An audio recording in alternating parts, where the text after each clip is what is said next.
truthfully only can be in love with or have love for about 150 people in your life. And then outside of that, it's lust. So with the over 85,000 people that are here, he couldn't love more than like 100 of you at the same time. It's not statistically possible. Either way, we appreciate the compliment. Now, or at least I'm gonna take it as a compliment. Your bromance, which is like a romance between bros, is legendary, or at least it was. She, I would take. I don't know, bro. Like at this age, and I'm like 30 years younger than you. I don't know if I am more okay with the lust at this point than I am with the constant commitment from the other person. Um, oh yeah, I'm not gonna turn away the lust. Oh, of course. If I can have a quantity of lustful situations every day of the week, then by all means, I'll work it till it breaks off. But the mechanisms behind it though is a few shallow lustful encounters with an individual that ends up being a long-standing wish that she never left kind of situation versus having that loyalty from an individual that we could have that frequent physical interaction with far above that of a lustful encounter. I believe that that commitment would be a little bit better for me because a different person 3 times a week, excluding the possibility of any potential STDs or pregnancies, a different person 3 times a week is never going to have any level of stability in a relationship. And while physicality does work, that is a lot of work. And then it is only going to satisfy us, even with that pill, hour, 2 hours. And then after that, we have the rest of the week putting in effort to get the next lustful situation. Now, if we were the kind of guys that like women were like lining up at the door waiting for their turn, where we wouldn't have to do anything, just like open the door and it's like Tuesday number 3, you're up, then yeah, because it wouldn't matter. We'd be exhausted. But the effort that a man has to put into to get a emotional connection or even a physical connection is just too much effort, in my opinion, to try to get into that lustful interaction 3 times a week. It's like selling life insurance door to door salesperson. It's like selling Ginzu knives door to door. I don't see myself putting forth that much effort to get 3 sales a week every week for the rest of my no, fuck it. At some point, I have got to start getting some residual ass from somewhere. Somebody's got to come back for a repeat because I am tired of trying to. And my calendar should be booked up for a third or fourth go round. Like I don't know, my next opening is in July, like something like that. Because if not, I don't know. I don't feel like. But I mean, of course, yeah, if you don't have that many lustful encounters, then of course you might want to lean towards the lust because it'll be a new experience. Are you killing a place a calendar on my door? Got the lots of action. All right. All right. Well, but you're 71. So I mean that's like sitting on Santa's lap and getting a present. That doesn't work at my age. Maybe in 20 years I might be able to do that, but right now I don't know. You know, maybe after we passport up and we start flying to some other countries, we might start seeing some change, but not right now. Now I don't see it happening right now. So, considering the fact that your bromance was built on a foundation of late night video games, questionable takeout, road trips with no real destination, and a kind of loyalty that felt more like a brotherly pact than just a friendship. You guys were a unit, a team, an unbreakable duo. Then it happens. A new person entered the equation, changing the entire dynamic. One of you get a serious girlfriend, and suddenly, quietly, without a big fight or a dramatic fallout, you started to feel like a third wheel in your own friendship. When you went from co-pilot to passenger, because you always know that you put your homies in the back and you put your girl in the front, just to watch the car drive off into the distance, eventually, where you're not even going with anymore. If this story feels painfully familiar, you need to know that you are not alone. There are a deep and powerful set of reasons why this hurts so much. And before we get into the breakdown, we have to appreciate what was built. Only then we can understand the weight of the loss when it starts to crumble. Because I did a while working at Mount Rainier. Of course, I was younger. Yeah, you was working at Mount Rainier in the 60s. I I don't see myself climbing to a top of a mountain so that I can have this lodge where I can give women a choice between me and the bear. Because I mean, so many of the women that make it seem like they would go after the bear instead of going after me, I would be eating good, because after the bear kicked their ass, I'd be eating legs and thighs in the woods like Hannibal Lecter. But I'm just trying to figure out, like, why put in all this effort? You know what I mean? Because believe it or not, whether women agree with it or not, men are the prize, because the goal is for a woman who is self-sufficient, doing it for herself, alpha boss lady, own job, own car, own crib, to find a man that's more successful than her. That is it. This isn't about women being less valuable than men. No matter how A class, S status a woman is, she's got to find a man that's S plus status. She's got, if she is a 10, she's got to find a 10 plus, right? That's the expectation. Because if he's beneath her, if he's a 9 and she's a 10, he's not good enough.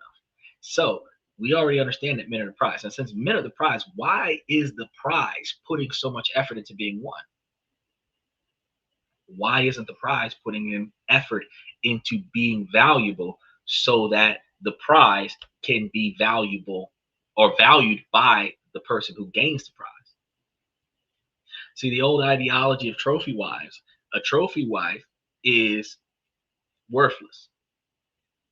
It is something that everybody looks at, wish that they had, but serves no purpose to you outside of bragging rights. That's a trophy wife.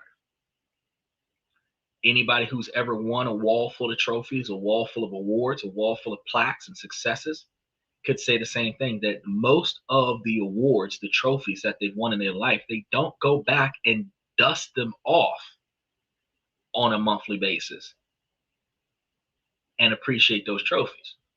Well, a trophy wife doesn't hold value.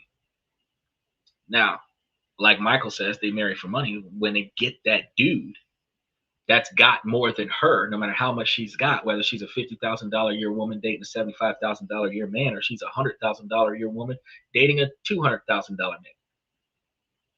Fact is, she's going to marry up. So we have to understand that as men, we shouldn't be fighting so hard to get the attention of the woman that is going to benefit from the efforts of the man. Men should essentially, while we already have a low acceptance rate, we should essentially wait our turn, like cattle in the woods, and wait for them to come and pluck us off. We're going to clearly be in our 50s and 60s when it happens, but we'll be more financially stable because we're not wasting all of our money on people who are not interested in us. They're interested in the entertainment that we're paying for. And as long as men are willing to pay for the entertainment of women, to convince the woman to stay with the man to be entertained for the rest of her life, then when he can't entertain her anymore, she's not satisfied. She leaves him for another man who can entertain her, and all the money he spent on entertaining her before she left is a waste of money, wasted investment.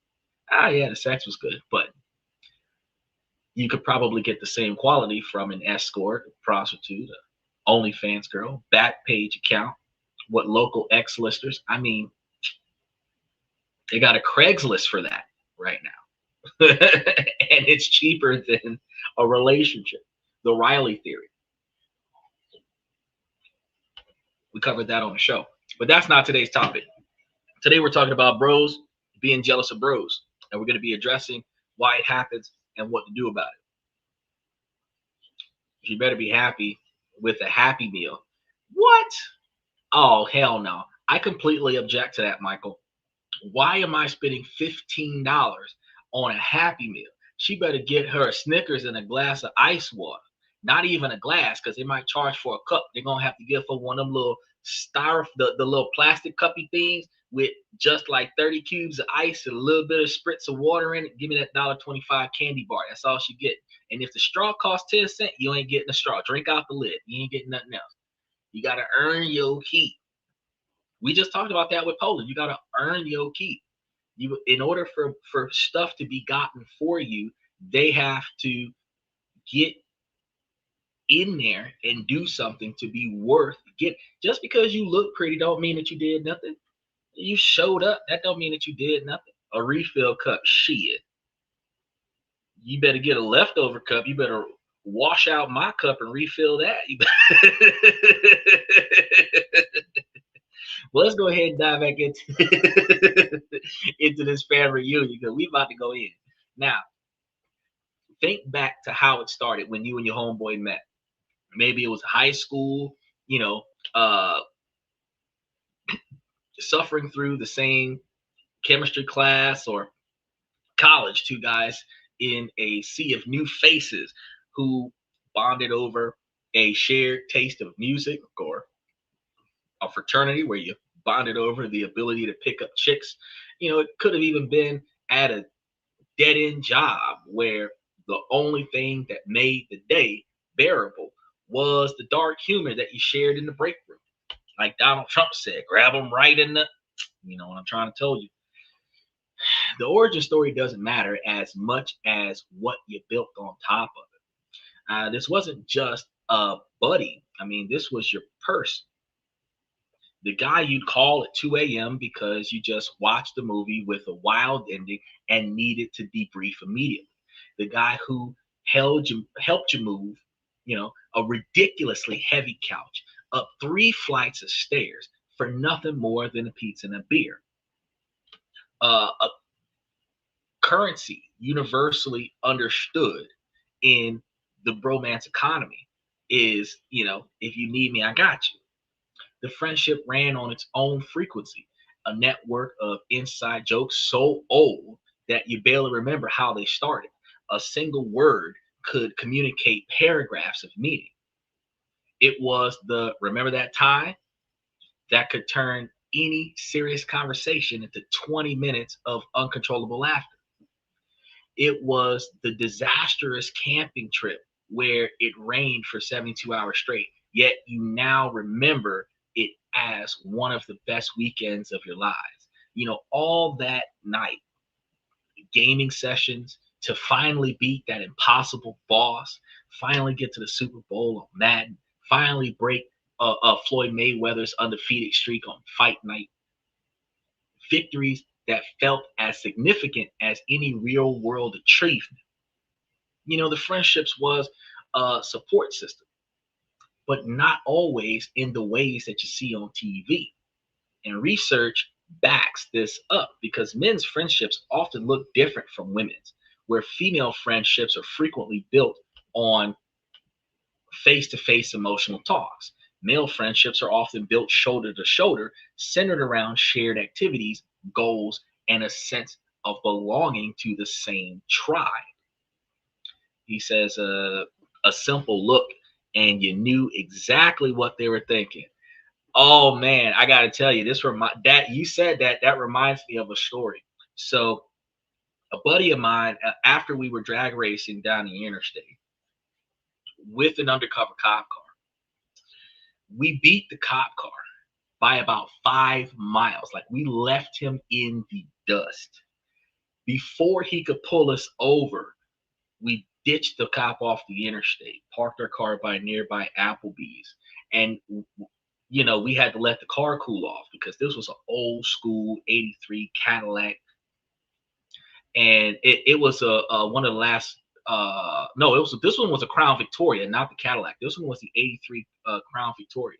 This one was that 5.0 302 small block, the last of the full-size steel body frames. That bad boy was getting it, but I mean, we kind of overworked the radiator on it. Now, it pays attention to the story that we're talking about right now, because me and my buddy, while we let the car cool off, we went into the Applebee's, right? Now, again, I'm here with the glasses on because, I've always had prescription glasses that look like this.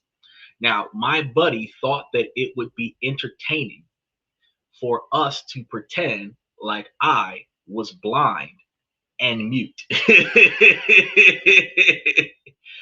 And for about 45 minutes, we had everybody in the restaurant thinking that I could hear sign language.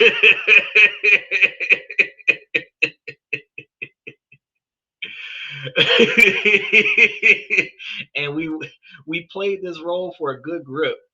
And then after, I think what happened was, after somebody got me a drink, I reached for the drink, picked it up, I started drinking the drink, and someone was like, "Wait, you can see that?"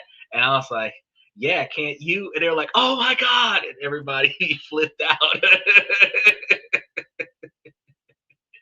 It was hilarious. So it's situations like that. These are awesome stories. Um, so yeah, we would go back and forth, and bros would be able to do that. We'd be able to think about these wild stories where we've gone places, we've done things, and you realize, the emotional support was there, but it was always coded. It wasn't always a long heart to heart conversation. More often it was him just showing up to hang out after you went through a tough breakup. I had a buddy who came over to the house one day because he crashed his favorite car while drinking and driving. He came over to the house and sat there, and we drank another bottle. Doesn't fix the problem, but he gets to get over the fact that he totaled out his favorite car after getting his other car repossessed for drinking and driving. 3/4 of the way through the bottle, I reminded him, maybe if you stop drinking, you'll stop crashing cars. And he ended up quit drinking.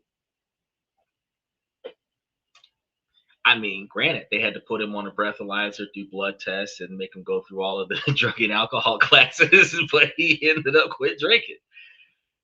And it was insane because the third car that he had, I ended up being his designated driver because he couldn't drive. So I'm driving all of his Mustangs, I'm driving my Audis, and so I have a stream of cars all over the place because I had my cars and I had his cars because he couldn't drive none of his cars. So whenever he needed a ride, he would call me, and that's where Uber started with us. It's incredible, right? We could touch base with these more often than not. You'll find that a situation where you can think back when your homeboy brought over your favorite six pack after a bomb job interview to make you feel better, or your favorite pizza, or take you out to your favorite nightclub and y'all would hang out and have a few brews. He would be the dude that you talk to after a breakup, or after a disappointing discussion with a family member. It was simple when they would bring to you comments like, "Dude, that sucked," which in the language of romance meant, "I see your pain and I'm here for you, and your feelings are valid." You know, the whole everything that they went through, and "Man, that sucks. Let me buy you a drink." That's a wrap. That validated the whole scenario. You didn't always need to talk about the feelings. You just needed to know the other person was there. The intimacy was in the shared actions, not always in shared confessions, right?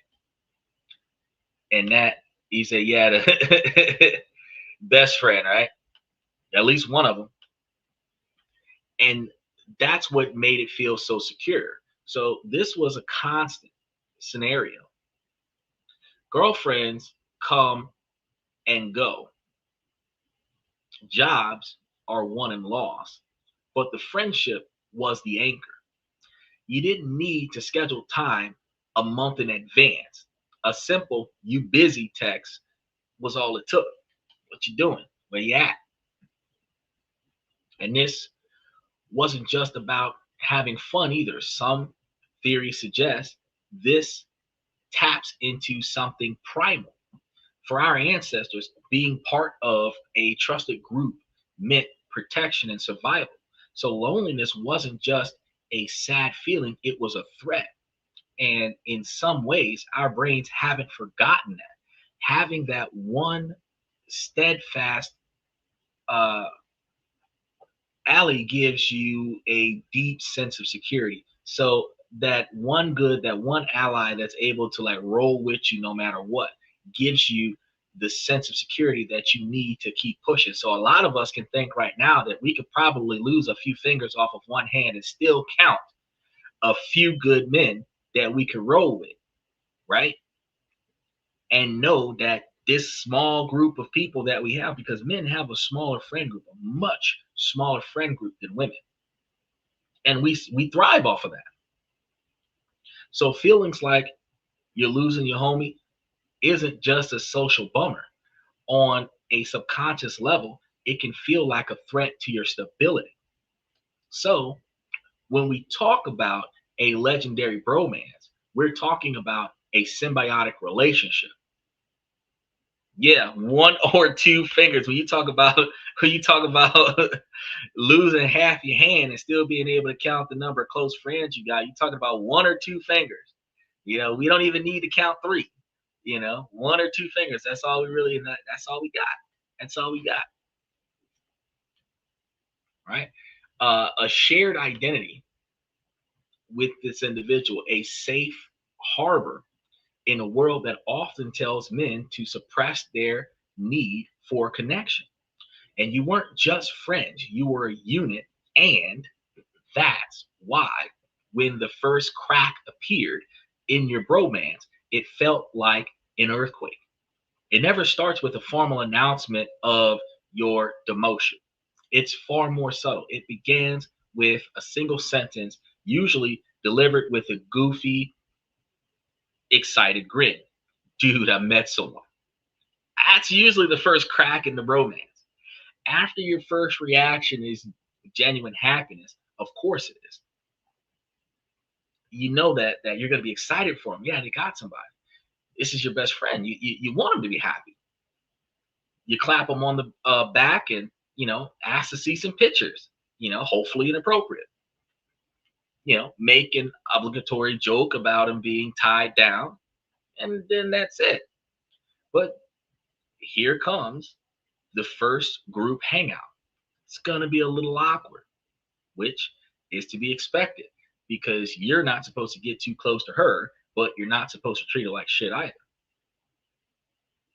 You try to include her in the old stories, but the punchlines require a decade of shared context that she doesn't have. And a lot of the information you don't want to tell her because you don't want to devalue your homeboy in front of the chick. Michael says you'll come across many people in life, but only one or two true friends in life. Sucky, sucky. Yeah, yeah, that's true. It does suck a lot. Yeah. Now, the inside jokes land with a polite but confused smile. And you're going to notice that your homie's a little different. He's more aware of his language and translating your weird reference for her so that it doesn't offend her. You leave feeling okay, but with a faint, unpleasant sense of distance. The real shift happens in the logistics because it's a death by 1,000 paper cuts. First, the spontaneous hangouts die. The "you busy" text is now met with "sorry man, I have plans with Sarah," or "let me check with Sarah." You know what I'm saying? I always got to ask my girl. I gotta get approval to go out and hang out with my home. Default assumption of availability is gone now. Your time slot is now subject to review by an invisible two-person committee, which usually indicates he ain't going nowhere, right? With over 8 billion people on Earth and you can't find love, it's not that you can't find love. Let's stick on this side topic real quick. 8 billion people on Earth, regardless of how we look at it, it is close to a 50-50 ratio. It's about 49.9 men, 51 or 50.1 women, more women than men in most countries around the world.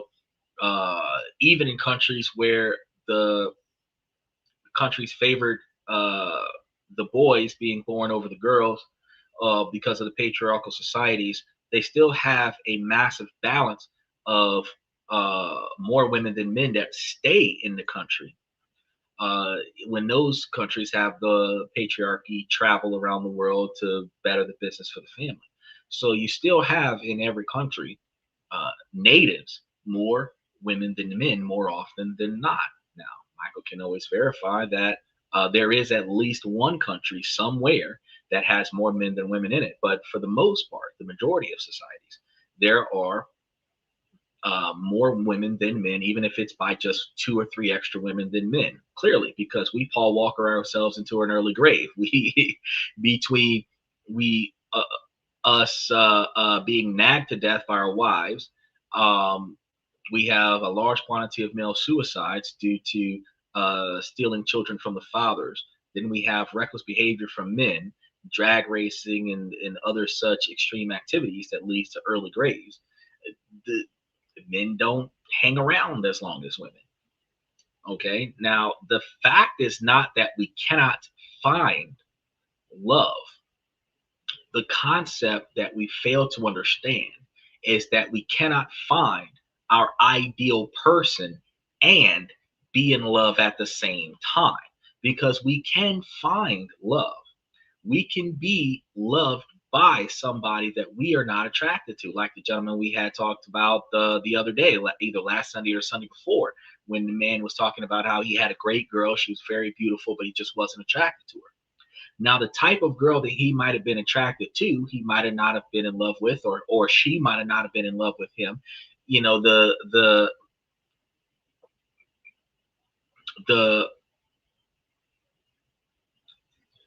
he said quarter men, 71%. So 25% of men, 71% of women worldwide. Is that what you're trying to say? But the dynamic is that if you learn to love who loves you, then it would be easier to maintain a relationship. And that goes both ways. But if you are only willing to get into a relationship with somebody that you have fallen head over heels for, that doesn't mean that they have fallen head over heels for you. So out of 8 billion people on earth, it is hard for you to want a person that meets your expectations, and that person has you as one of their expectations. Yeah, that's hard. It's fucking impossible just about. And you see that with the terrible success rate of online dating. I love gay guys. It means more women for me. I definitely agree with that. Now, Michael says a quarter men, 71%. So let me double check, because he's given us somewhat of a statistic, but I'm not sure what he's referring to here. So let's double check.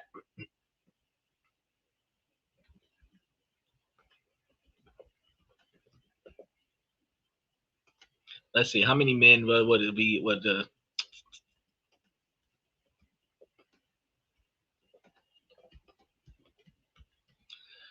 start off with what I was just saying, and I believe that there is reasonably more women than men around the world. Uh, Typically, I'm not wrong.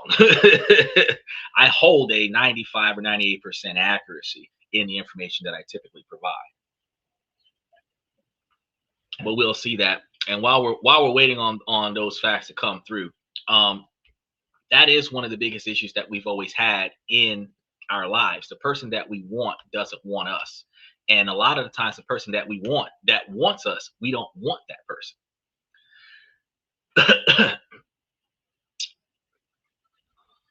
Oh, here we go. As of 2025, the global population has a little bit more men than women. The world population gender ratio is approximately 101.07 males for every 100 females, meaning there are about 43.8 million more men than women worldwide in terms of absolute number. Out of roughly 8 billion people, about 4.9 billion are men and about 4.5 billion are women, and this slight male majority is consistent with the natural higher number of male births.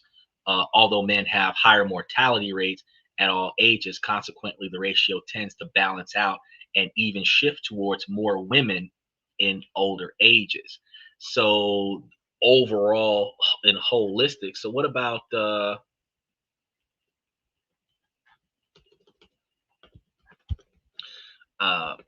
because I've done this study before, that somewhere between 35 and 45, the ratio starts becoming two women to one man. Uh,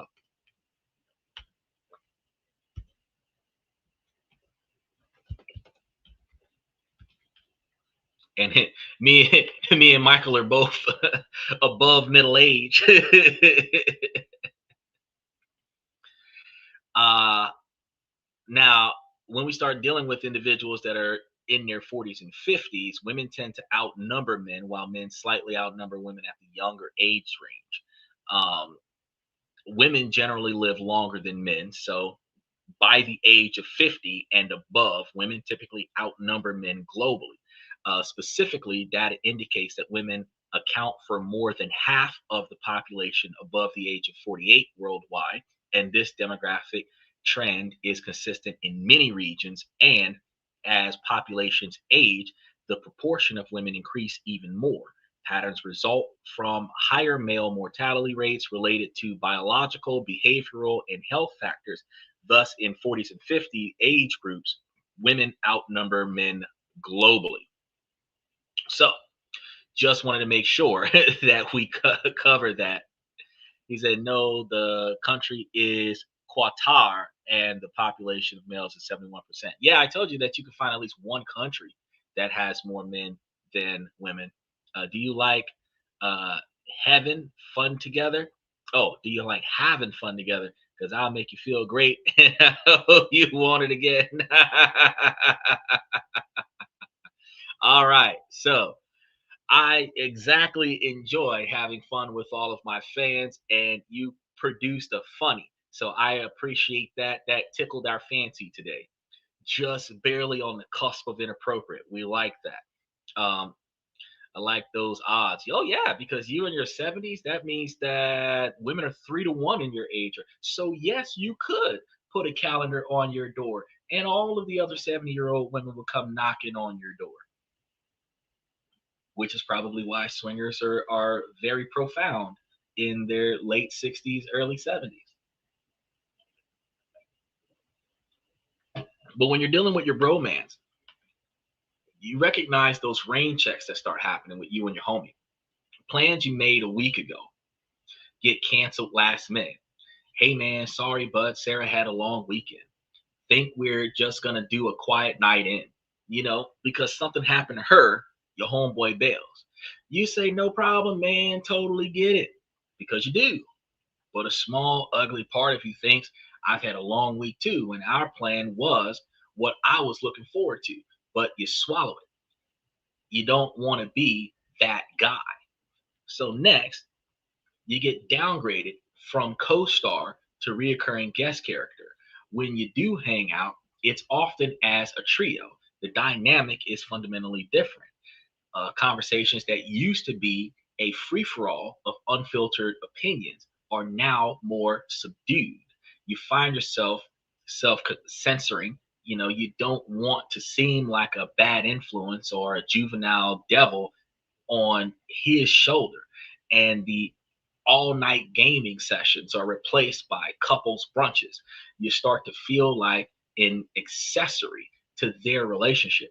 You sit at the table listening to them talk about their shared future and realize that you have nothing to add. You were a co author of his story. Now you're just the audience, right? This is where the quiet resentment starts to brew. It's a low simmering bitterness that you feel guilty for even having. You resent the new inside jokes that they have that you're not involved in. You resent the way he smiles and texts from her while you're mid sentence communicating with him. You resent the feeling like you're having to make an appointment to see your own best friend, where you might even start to resent her, even if she's perfectly nice. She becomes a symbol of the friendship that you lost. And it's often unfair and irrational, but it's a powerful feeling that you don't always have the opportunity to control. Like Michael said, being the third wheel. Um, it's a really weird dynamic to be in. The resentment often comes out in passive aggressive ways. Research even confirms this common male response to friendships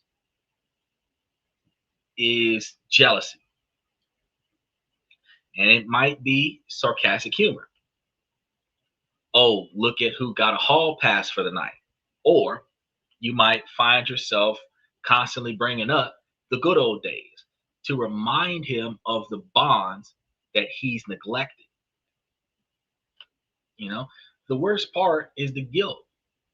Society tells you to be unconditionally happy for your homie.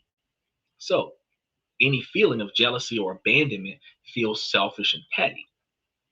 Men, especially, aren't given a script for this. We're not allowed to share our emotions and our feelings. So we don't have an appropriate way to express any concerns that we have with feeling left out of our homie's life. We don't sit our friends down and tell them that I feel like you're abandoning me and it's making me feel lonely and insecure, because we're going to demasculate that particular conversation. Instead, we bottle it up and we withdraw. We let the distance grow until one day we realize that you haven't had a real one on one conversation in months. Sometimes you come to find out that you haven't talked to your homie in a couple years now. Y'all used to be best friends. The legendary bromance has become a myth. Now, if any of this is hitting home, first thing you need to do is stop beating yourself up. Second thing you need to do is make sure that you like and subscribe and hit that notification button. Your feelings are not just valid, they are a normal response to a major psychological event. This isn't just losing a drinking buddy. This is about grief, status, and a fundamental wiring of our brains. So let's break down why being replaced cuts so deep.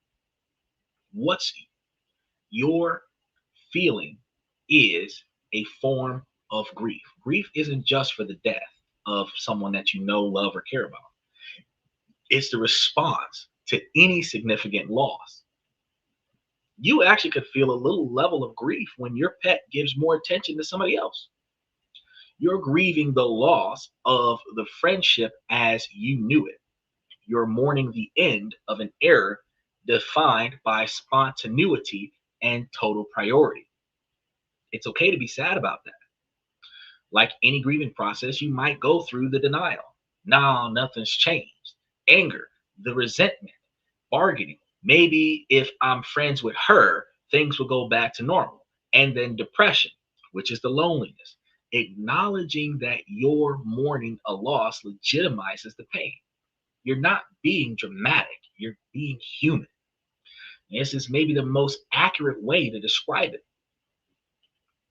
And Michael says, in the worst case, they commit suicide. Shoo! You got some folks, bro, that will dive off a bridge, walk out in front of a bus, fall onto a train track, That's the extreme cases, and I hope that we don't have any of those. But if you're feeling like you need to make a call to an emergency number and let them know that you're feeling some grief, you should do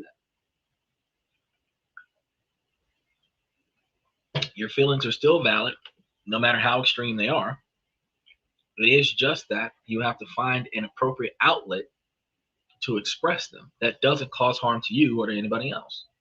Now, before she arrived, you remember that you were in the front seat helping navigate. Not in my life because the dog was in the front seat helping navigate. And in order for you to ride shotgun, the dog had to be sitting in your lap. And this son bitch is big. You seen that big bastard up here all in my face on the top of my thing, like Mufasa from the Lion King, looking like a giant ass gargoyle just up here in front of my bookshelf.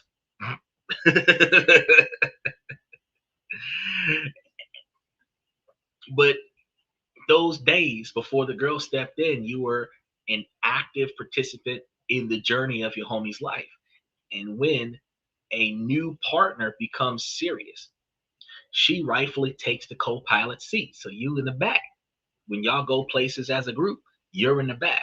If y'all both got a girlfriend, then it's okay because either both of the dudes are in the front and the chicks are in the back, or he's in the back with his girl and you're in the front with your girl, and y'all are able to mesh it up.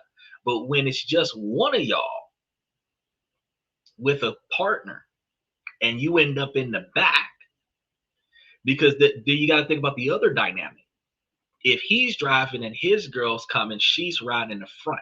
If you're driving and his girl's coming, they're both riding in the back. So either you're a chauffeur for the two of them,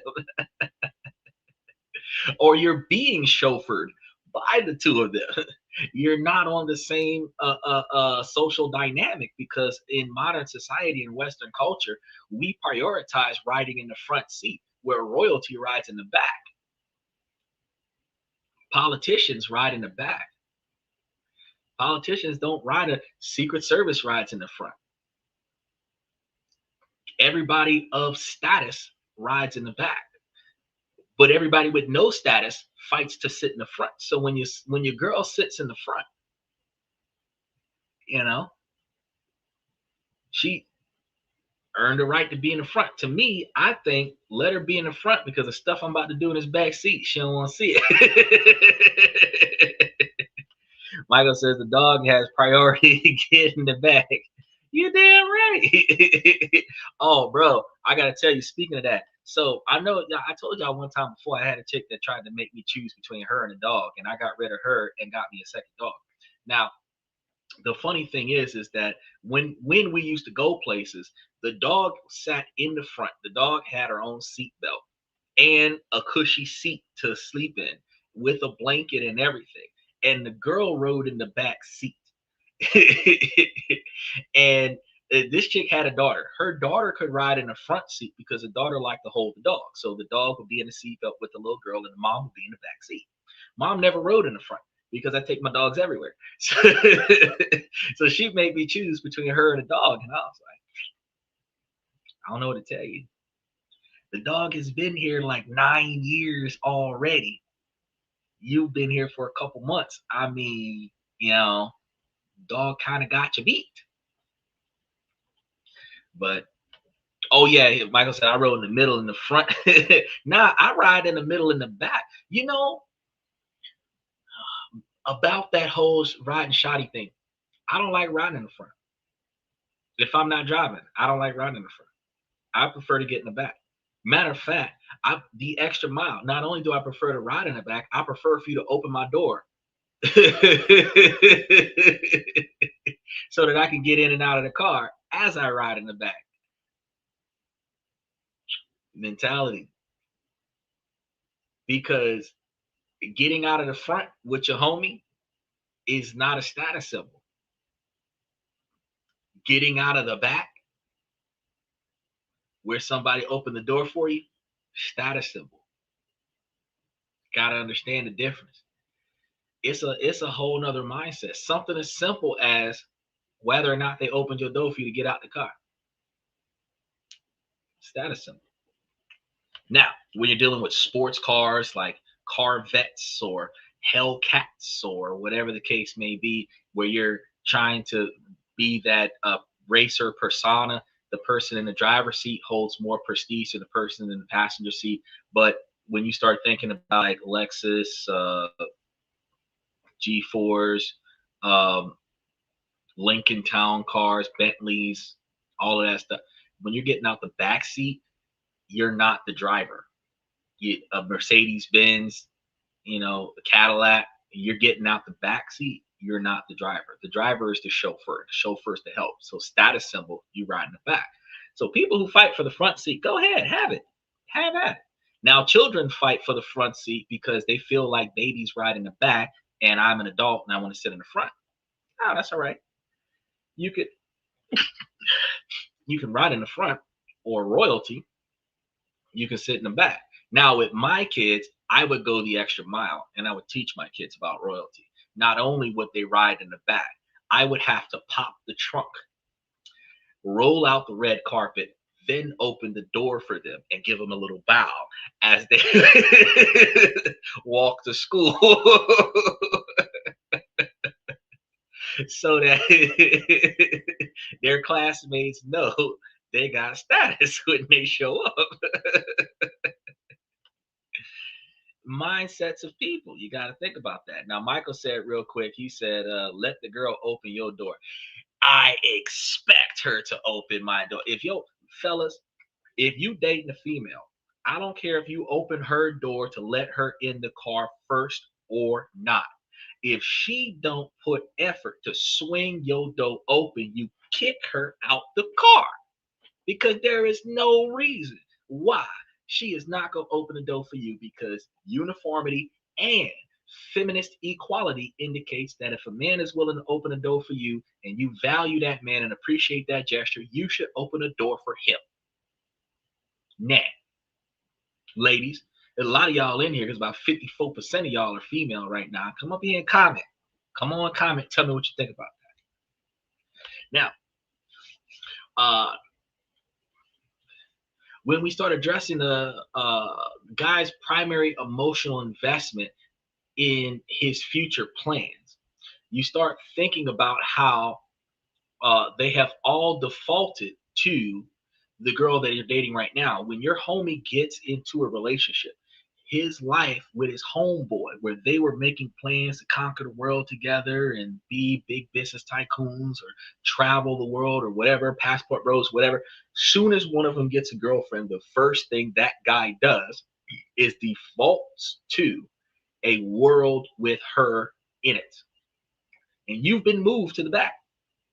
You're still on the ride for a while at least, but you have no control over the outcome of the future anymore.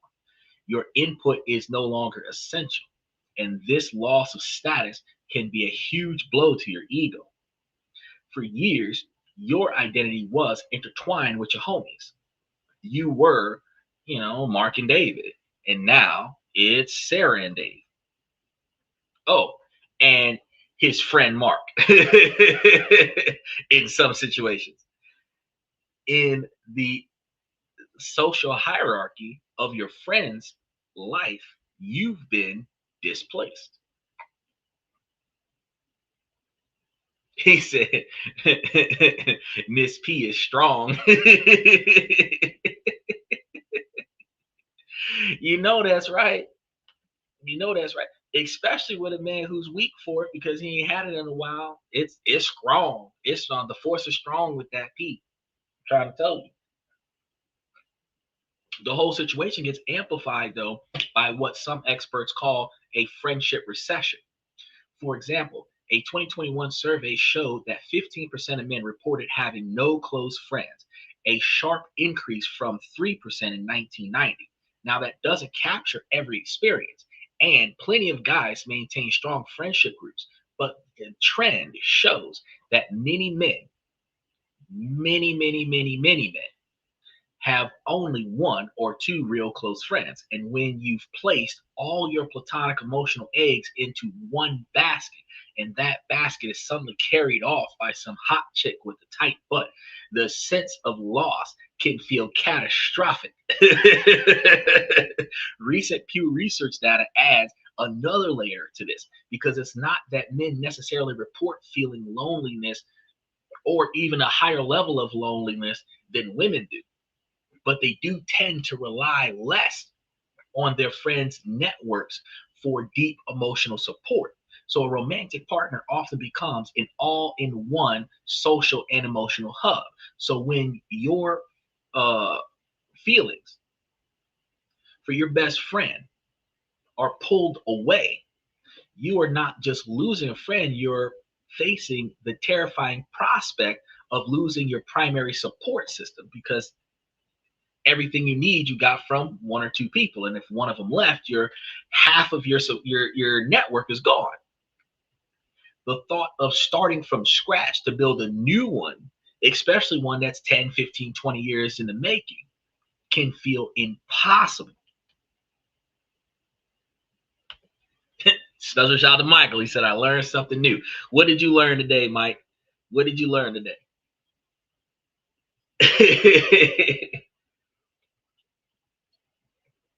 This is a high volume situation. Make sure that y'all like and subscribe as y'all come through here. Now let's talk about jealousy while Michael tells me what he's learned today, because we just touched base on some stuff. Male friendships is on the decline today. Why? Social distancing. That's why. Um, the entire world has increased its social distancing since COVID. More people are making more relationships, whether they're platonic relationships between friends or romantic relationships. They're making more relationships online, and they're ideally observed as fictitious relationships, because these are individuals that you would not see or talk to on the phone. You would not experience them in person. So in your reality, when you log off of this podcast, when you turn off your phone, when you look around, the number of people that you can reach out and slap in the face or punch in the groin or high five, or, you know, go over and crack a beer and say cheers to, salud, Feliz Navidad, and chug down a few. Let's think about those of you that are into the recreational stuff, the person that you would sit with and they would break it up, you would roll it up, and they would fire it up and you would smoke it up. The homie that, you know, they would bring over something that you wasn't expecting them to bring over, and then now you tripping balls on something, you doing a line of cocaine on something. When you look around, the number of people in your actual reach that you can do what you normally do with your homies, like Michael said, zero. You got nobody. There's nobody there. There's nobody there. You can say that you have. I could say that I have 85,000 friends because I got so many people that follow this podcast. But how many of those people do I have the motivation to go see in person? Not call on the phone, not shoot a text message to go see in person. So, because you're thinking about, when what we're talking about now is the actual legitimate emotional compromisation of your in-person relationship with your best friend from way back when, based on an in-person relationship with his romantic partner in person. So when you ask yourself, why are there less men having male groups, is because more men have online groups, gamers, podcasters, uh, social media trendsetters. We are establishing more identity online than in person, because guys don't depend on emotional stability. We more thrive off of physical intimacy, but we do need emotional stability. But we get that emotional stability from the buddy that we used to be able to call on the phone, shoot a text message to, go hang out on the weekends, even if we didn't live in the same state, fly out once a month or once every other month. And that interaction was the interaction that fulfilled you for the rest of the time, but until the next time y'all hang out with one another. If you had 3 friends and you go and visit one friend every month, you still had a network of fulfillment. And then when those friends all have girlfriends and you're the only one without a girlfriend, you're left without an emotional support group. No matter how little you needed that, you still needed it. Now let's talk about the jealousy, because it's a real and distinct emotion. This isn't about romantic interest. This isn't even about your homeboy wanting to smash your girlfriend. It's your brain signaling that a valued relationship between you and your best friend is under threat. It's a fear response. One fascinating University of Missouri study even found that men's testosterone tends to decrease when they interact with their friend's romantic partner. Hold on. Let's say that one more time. Men's testosterone levels, their mojo, their drive, their ability to make it happen, decreases when they interact with their homeboy's romantic partner. Psychological off switch. Theory is that this might be an evolutionary bro code, because you're not supposed to sleep with your homeboy's girl, to reduce rivalry and promote group stability. But the jealousy that you feel is about competing for the friend, not the partner. So it's the fear of replacement by the girl. And this feeling isn't a character flaw. It's a signal that the friendship matters to you, right? Michael says, I thrive off watching you getting a flat tire and seeing you flying through the blackberry bushes and come out looking like Jesus Christ. First of all, I was sitting over here thinking about getting that flat tire and how would I fly through and then I realized I'd have to be riding on a bicycle, because if I got a flat tire in a car, there would be no blackberry bush. We'd be off a cliff. We would be like them Teslas in the early 2000s. We'd be like them Teslas that was making a left turn and veered up to the right, clean off the cliff. It'd be like one of them. But no, on a bicycle, yeah, I could see getting a flat tire, especially front tire catching a flat, and then just a wheel off into the bushes. But yeah, I find humor in my homies making mistakes. I get a good laugh out of it. I help them up when I finish laughing, but I gotta finish laughing first.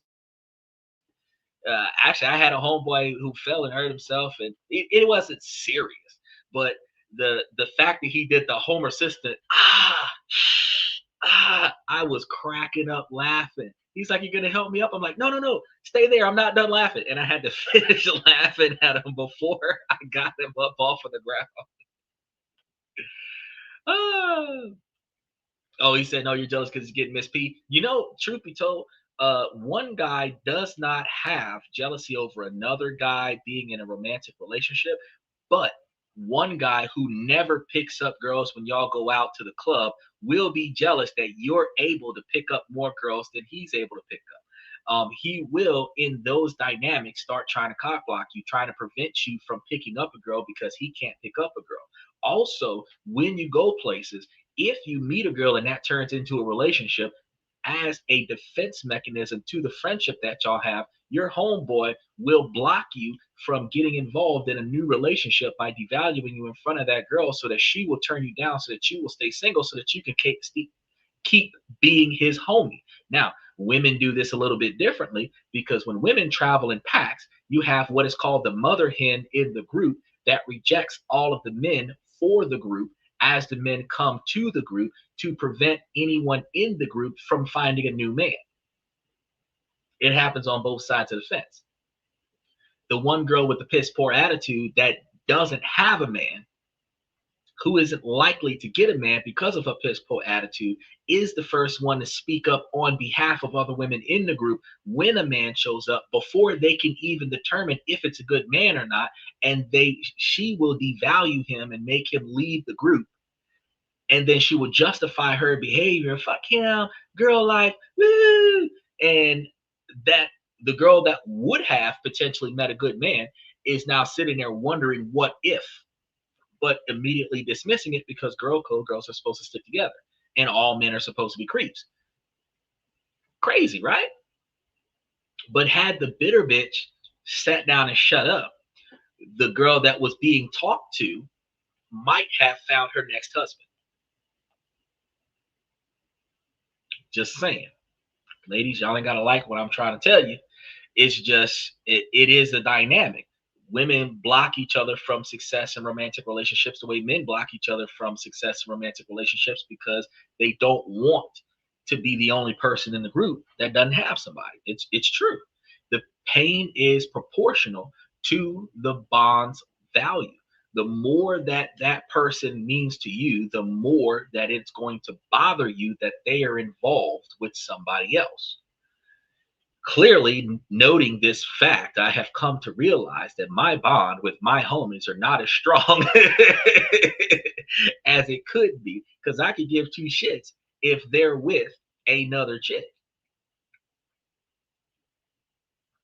Probably because I'm glad that they're somebody else's problem now. Go talk to your girl and have her fix your job situation. Don't call me. Petty if you want to call it petty, but I'm free.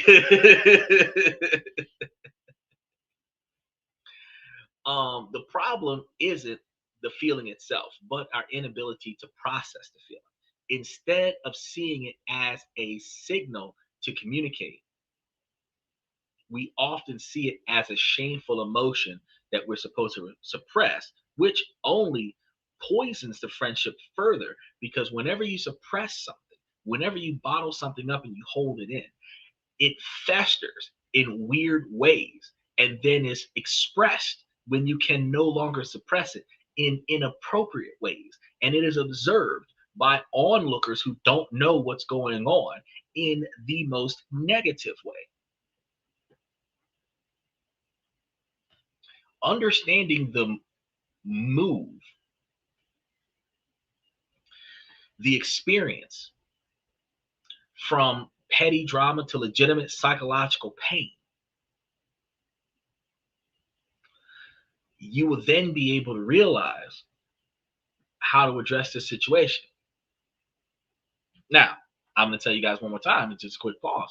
If the story is hitting close to home and you've ever felt sidelined in a friendship, take a second to hit that like button, hit the subscribe button, mash those reaction buttons.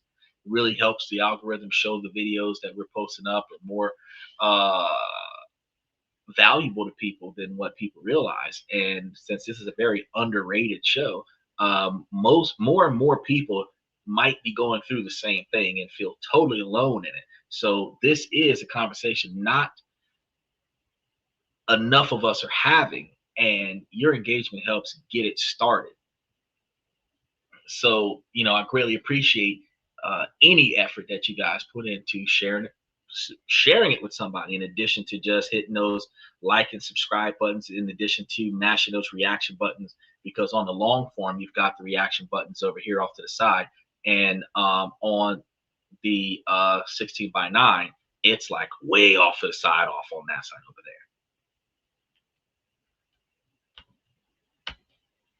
there. So Michael says, now you have a void to fill. You're right.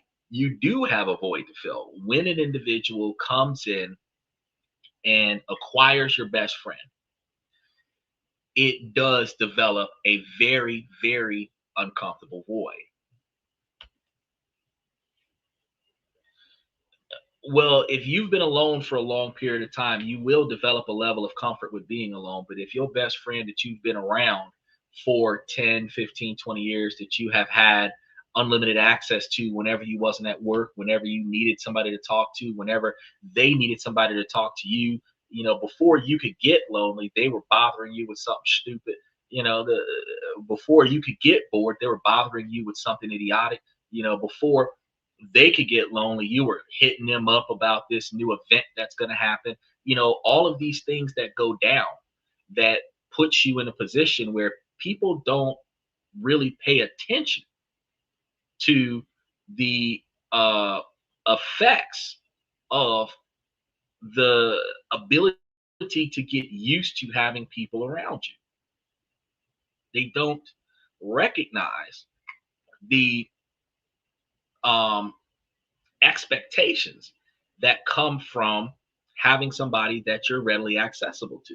So you've got to realize that once that's no longer there, it's just like when you break up with somebody that you've been dating for 3 years. It's just like when you break up with somebody that you've been dating since college, 10 years y'all been together. The emotional distress that you're in during that breakup. Or wait, think about before y'all break up, when you know the relationship is falling apart. You think about how it is ending, and that separation anxiety triggers high levels of depression, high levels of emotional detachment that is needed in order for you to prepare for the pending separation. Michael says, actually, a lot of people can't be alone. It's very uncomfortable to them. Bro, they got some people who can't be in a room by themselves. They will go insane. You put me in a room by myself. Matter of fact, put me in a room by myself and take away all the video games. I will be in there sleeping, meditating, getting so much goddamn rest. I mean, oh, he says, how much is it to buy subscribers? I don't know. You tell me. How often have you bought a subscriber, guy? Because my subscribers are organic. That's why you're here asking me stupid questions that are unrelated to the topic.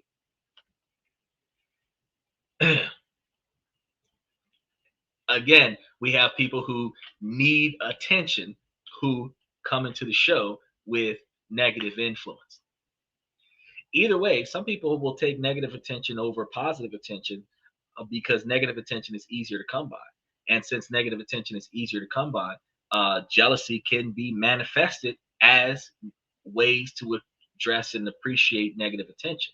So let's talk about what we can actually do about coming across a lot of this um, negativity, because we validated the pain, but understanding is only half of the battle.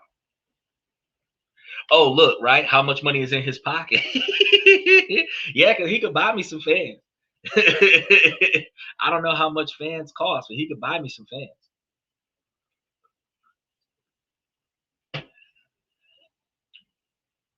Your behavior is not very welcoming, sir, because this is a podcast where we're talking to people about how to improve themselves and how to navigate um, psychological and emotional complications.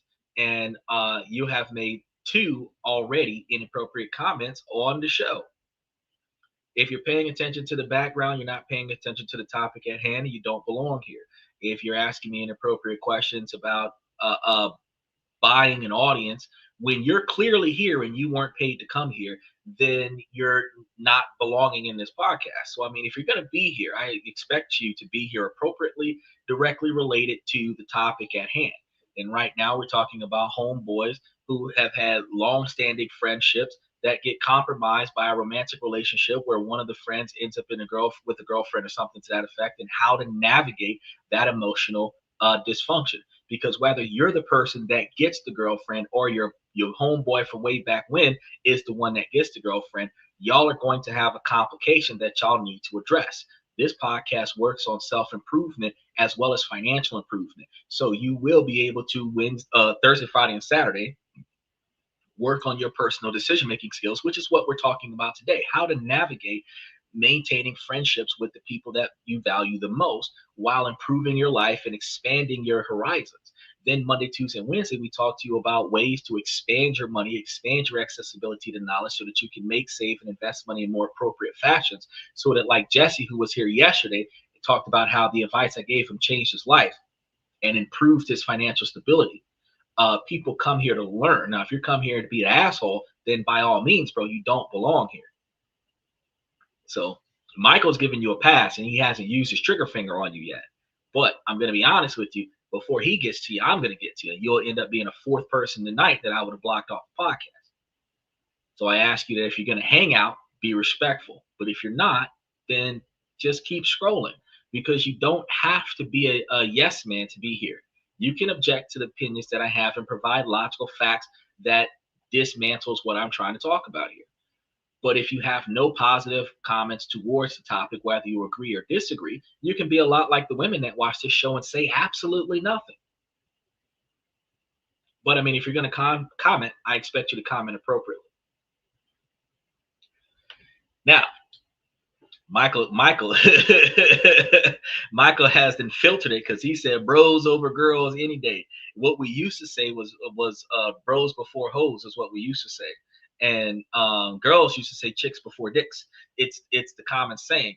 But the dynamic is that while we think about that, the truth is that he said, let me finger him. Hey, you can finger him if you want to. If I would have seen one more stupid comment, I would have hit him. You can get that guy. You can get him. I don't know why you ain't got him the first 2 times. I had deleted his comment.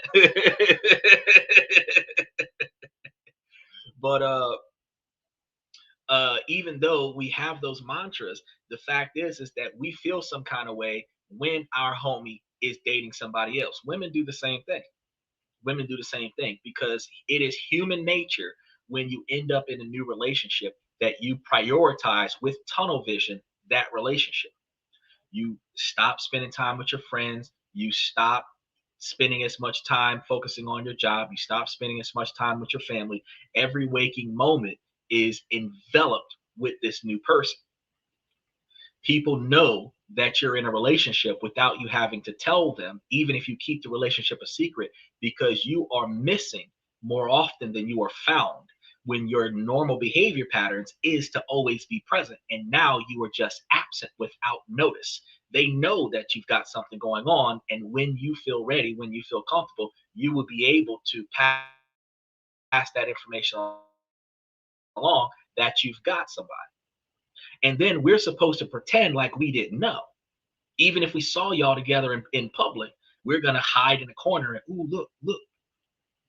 And then when you tell us, then we're going to be trying to pretend like it didn't happen. Oh, yeah, really? Wow.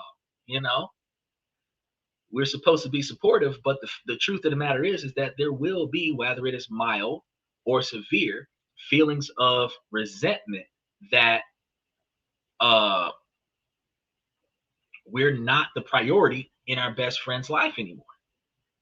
It's a thing. Michael says, happy Friday. Remember to make your bed in the morning, and you'll have done more than most people all day. Damn, you don't know how true that is. You don't know how true that is. If you can make it a priority to accomplish one repetitive task every day, you'll find yourself doing more than most people do in an entire day. Yeah, he is right about that. Invalidating the pain is understanding half of the battle. Wallowing in it will only lead to bitterness and the guaranteed end of the friendship. So the goal isn't to turn back the clock, but to build friendship 2.0. And this is going to take a little bit of work. It requires swallowing your pride a little bit, drinking a few beers, smoking a couple of joints, and really getting to understand this. But it isn't the only way forward. Now, I'm going to give you 3 steps. And this is going to be the framework for navigating the new territory that you're getting into, whether you're the friend that has the new relationship or you're the friend that is being replaced in the new relationship. And this is going to be the hardest and most important steps that you guys need to face. First, you have to accept that the friendship will never be exactly the same as it was as long as this new person is involved. It just can't be. Your life has a new primary axis. Trying to fight this is like trying to fight gravity, because if you prioritize your homeboys over your romantic partner, she will guilt trip you about it. Ladies, this is true. Any woman that is willing to jump on a podcast tonight and say that you will not make your man feel bad about leaving you, whatever you got going through, to go hang out with his homeboys as if he didn't care about you, please speak up or forever hold y'all peace. But truth is that the guys have to choose. Is she more important than his homies? And vice versa, ladies. In relationships, y'all got men who will make y'all choose between y'all homegirls that y'all have known since childbirth and him. He just got there. It's a dynamic that happens on both sides. But that's the funny part, though, Michael. While friendships come and go, romantic partners come and go. Best friends last longer than most. But best friends, just like family, they end up probably being there the longest, but still being put on the back burner when new friends show up, when new romantic partners show up, when you get invited to new social groups. You change your priorities. You prioritize the new because you're content with the old. Special shout out to Pillow. He said, "What's up, Neo? I appreciate that. I'm doing good. How are you doing? Where's that dog? Right over here." I keep pushing him out of the way, but he be looking at me. Look, now, come on. Look, now he gonna be like, oh, I get to come and join the show. Here he comes. Here he comes. Ugh. Ugh. And see, he don't just jump. He got to slink up. He got to slink up like he don't know how to use his legs. Oh, he said, going to bed, got a doom scroll. If you doom scroll fast enough, bro, you're going to be back at this podcast because we've been live for the last hour and a half. And I think we're at the top of the list and at the bottom of the list. He said, oh, great. Now I've been put on the back burner.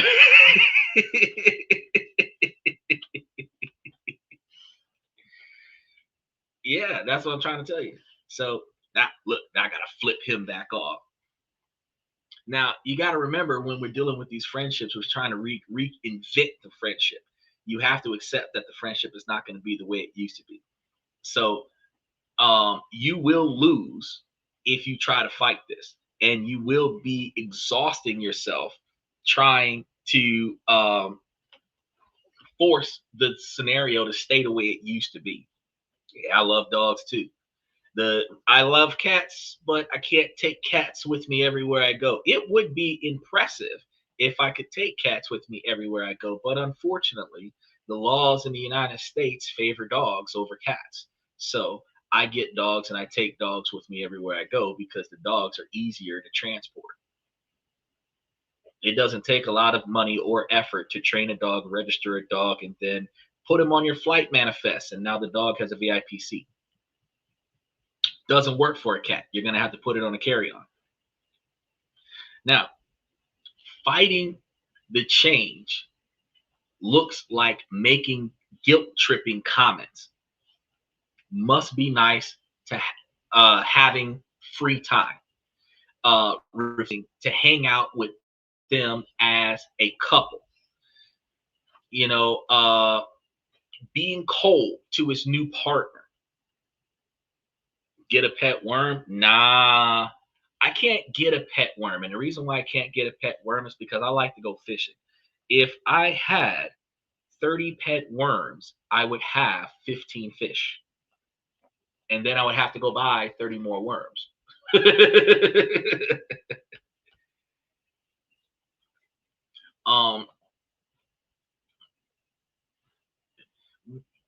You might find yourself performing these actions, all framing you as an obstacle in his happiness.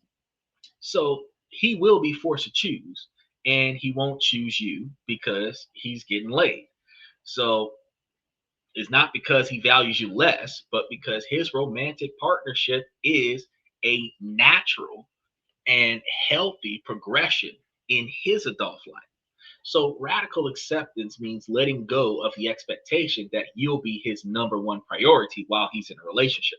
Now, as soon as he breaks up, of course, you will go back to being the priority person because you're going to be the first person he reaches out to when he breaks up.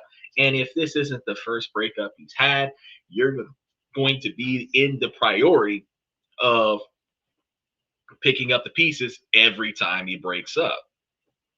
You might get used to him getting into relationships that don't last, which means that you will have no problem with the fifth, eighth, or 10th girl because they don't last. But the one that becomes serious, the one that becomes the one that never goes away, the dynamic is still going to change. You're still going to be impacted by that. Radical acceptance means letting go of the exception that you'll be his number one priority, right? Now, it's not an abandonment, it's an expansion of his world. And the challenge is finding your new sustainable place in his world. Now, the friendship is going to be moving forward in high quantity to a low effort phase of low quantity and high effort phases after the low effort, high quantity phase. Now, accepting this, you can start to work within a new dynamic.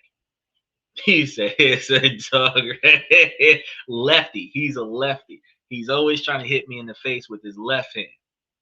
He's a lefty. And see, look, there go the left hand right there. He a lefty. He always trying to slap me with his left. I taught him, I touched his nose when he was a puppy, and he learned how to do that. And now he's trying to touch noses with his paw. And I'm like, no, I'm not touching. You're not touching. And no with the nose touch. And then he'll end up hitting me in the face. And it's just like, and then I got a black eye. And I got to be like, I walked into a door. I need to rename my dog Ike. Call him Chris Brown because he's abusive.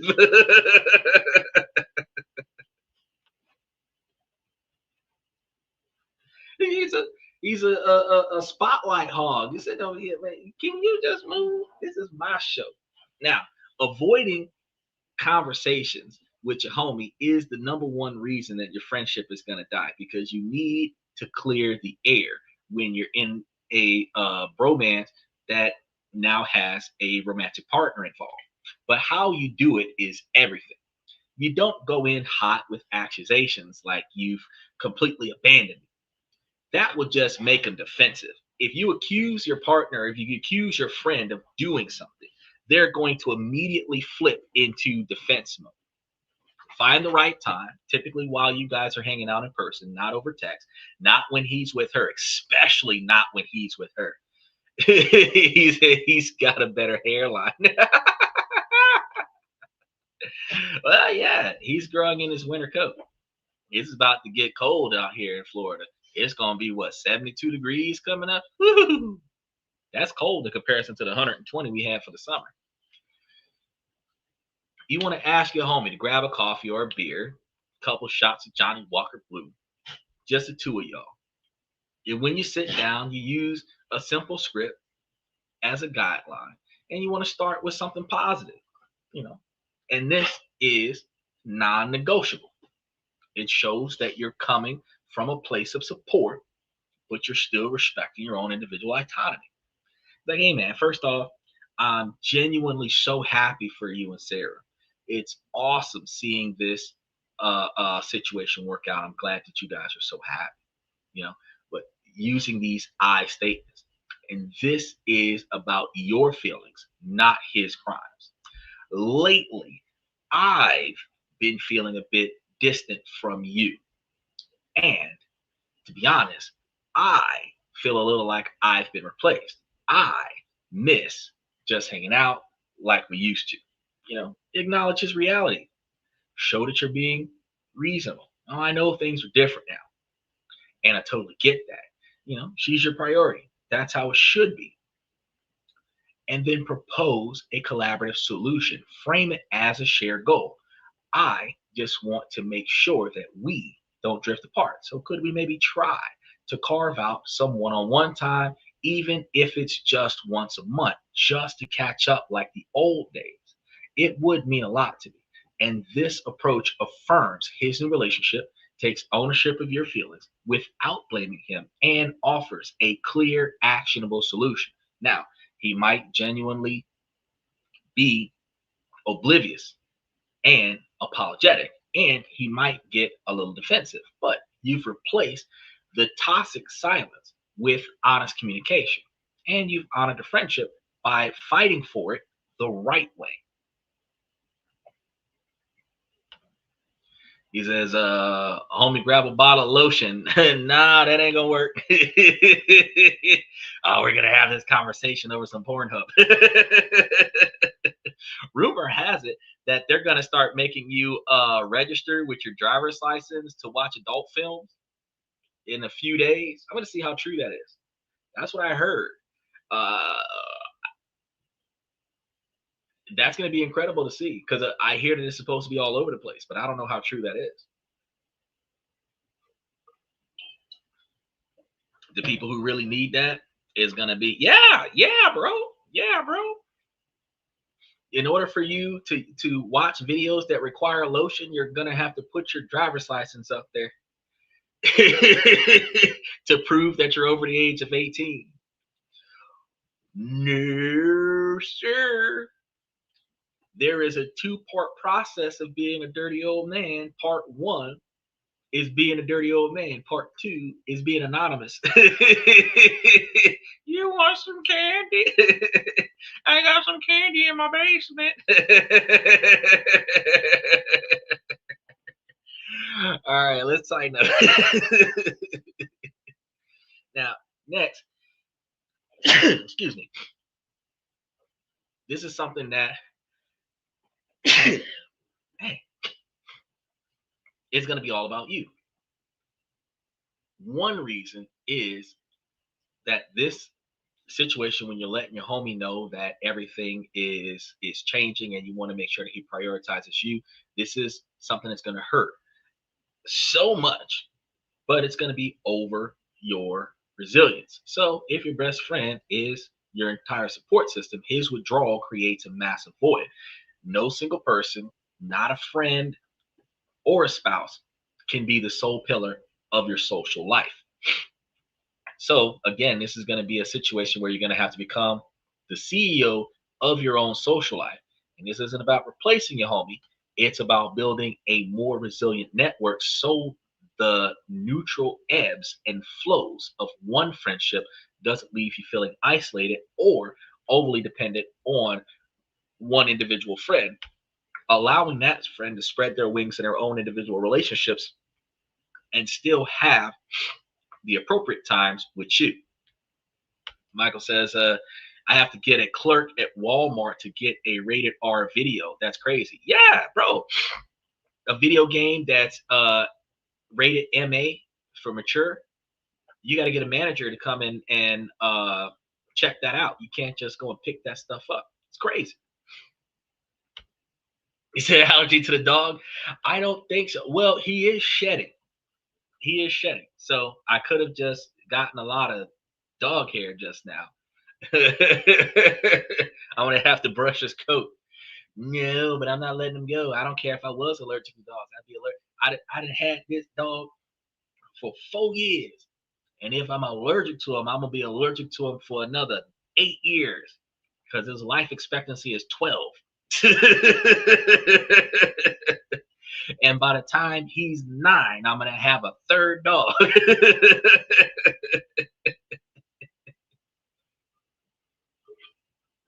It's gonna be a training process. You have an old dog that's like 8 years old or whatever, and then you get you a puppy. By the time the 8-year-old dog is like 10 or 11 years old, the puppy is 3 years old, and they're both able to function together. That's when you got you a good pack. So when your old dog passes at like 12, 15, whatever, and your new dog is like 5 or 6, the transition less impactful. To go from having a dog to not having a dog, it's like burying your wife and your mistress at the same time because they both died in the same car crash. But if you've got 2 dogs and you lose one dog, you can grieve with the dog that's still alive and you'd be just fine. Get over it faster. Now, when we start talking about reconnecting with society, what does this look like? Think about other friends that you've lost touch with because you focused on only one friend. Send simple text messages like, "Hey man, it's been a while. How you been?" Uh, and you'd be surprised that many people are happy to hear from you, even after years. You want to invest in a 2-tier friendship, and you probably have other friends that you don't see often, and you want to start investing more in them, putting more time in them. But you got to remember that you want to make sure that you have friends of value, people that you can benefit from, as well as friends that can benefit from you. Be the one that initiates a lot of the plans so that you're not just winging it with them. And then at times you want to go back to the source. Where did you meet your best friend? Shared hobby, a sport, join a rec league, a book club, or D&D group. Shared activities are the fertile soil where male friendships grow. So then you want to be a better friend for yourself. You know, has this experience made you realize that you've let other connections slide? Use this as a catalyst to be the kind of friend that you wish you had right now. You know that old saying, um, fake it till you make it, or be the success that you look for? Do the same thing.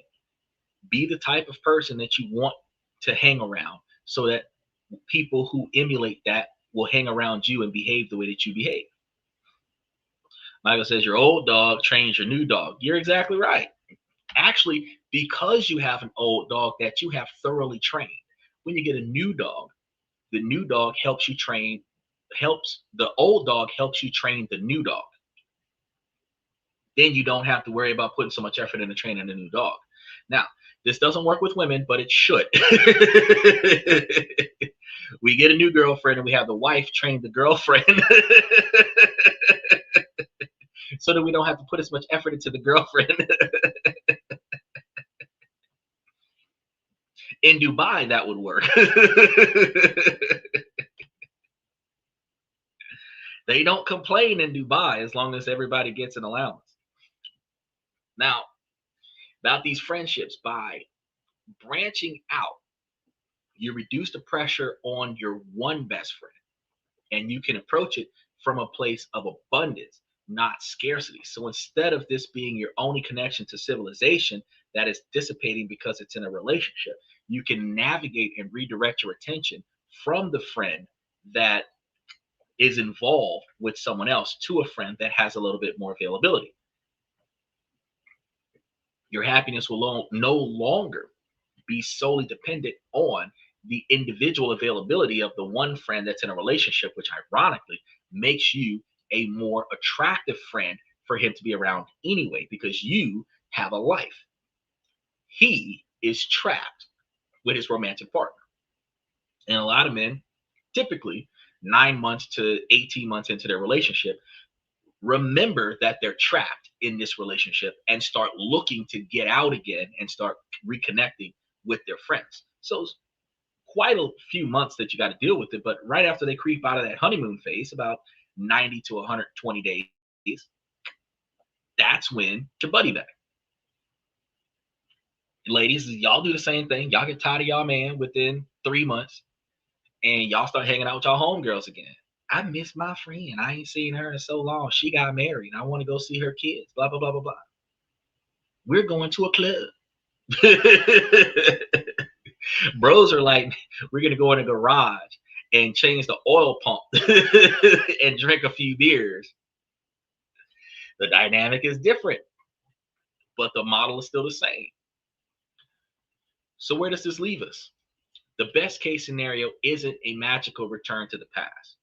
The hope for resolution is a quieter and more mature engagement. It's the scene where, after having that awkward but necessary conversation, the two of you are just hanging out like homies, the way y'all always used to, just in a newer fashion. And you talk not about her, just about the good old days, but about the now. So you don't just talk about how things used to be before her. You talk about how good things are now without talking about her. You know, talk about your job, his job, your project, the stupid movie that you both saw last week. You know, it feels different, more scheduled, more precious, maybe, but it's still real. And there's an unspoken acknowledgement that things haven't changed that much, but the foundation is still there. And there has been some change, some adaptation.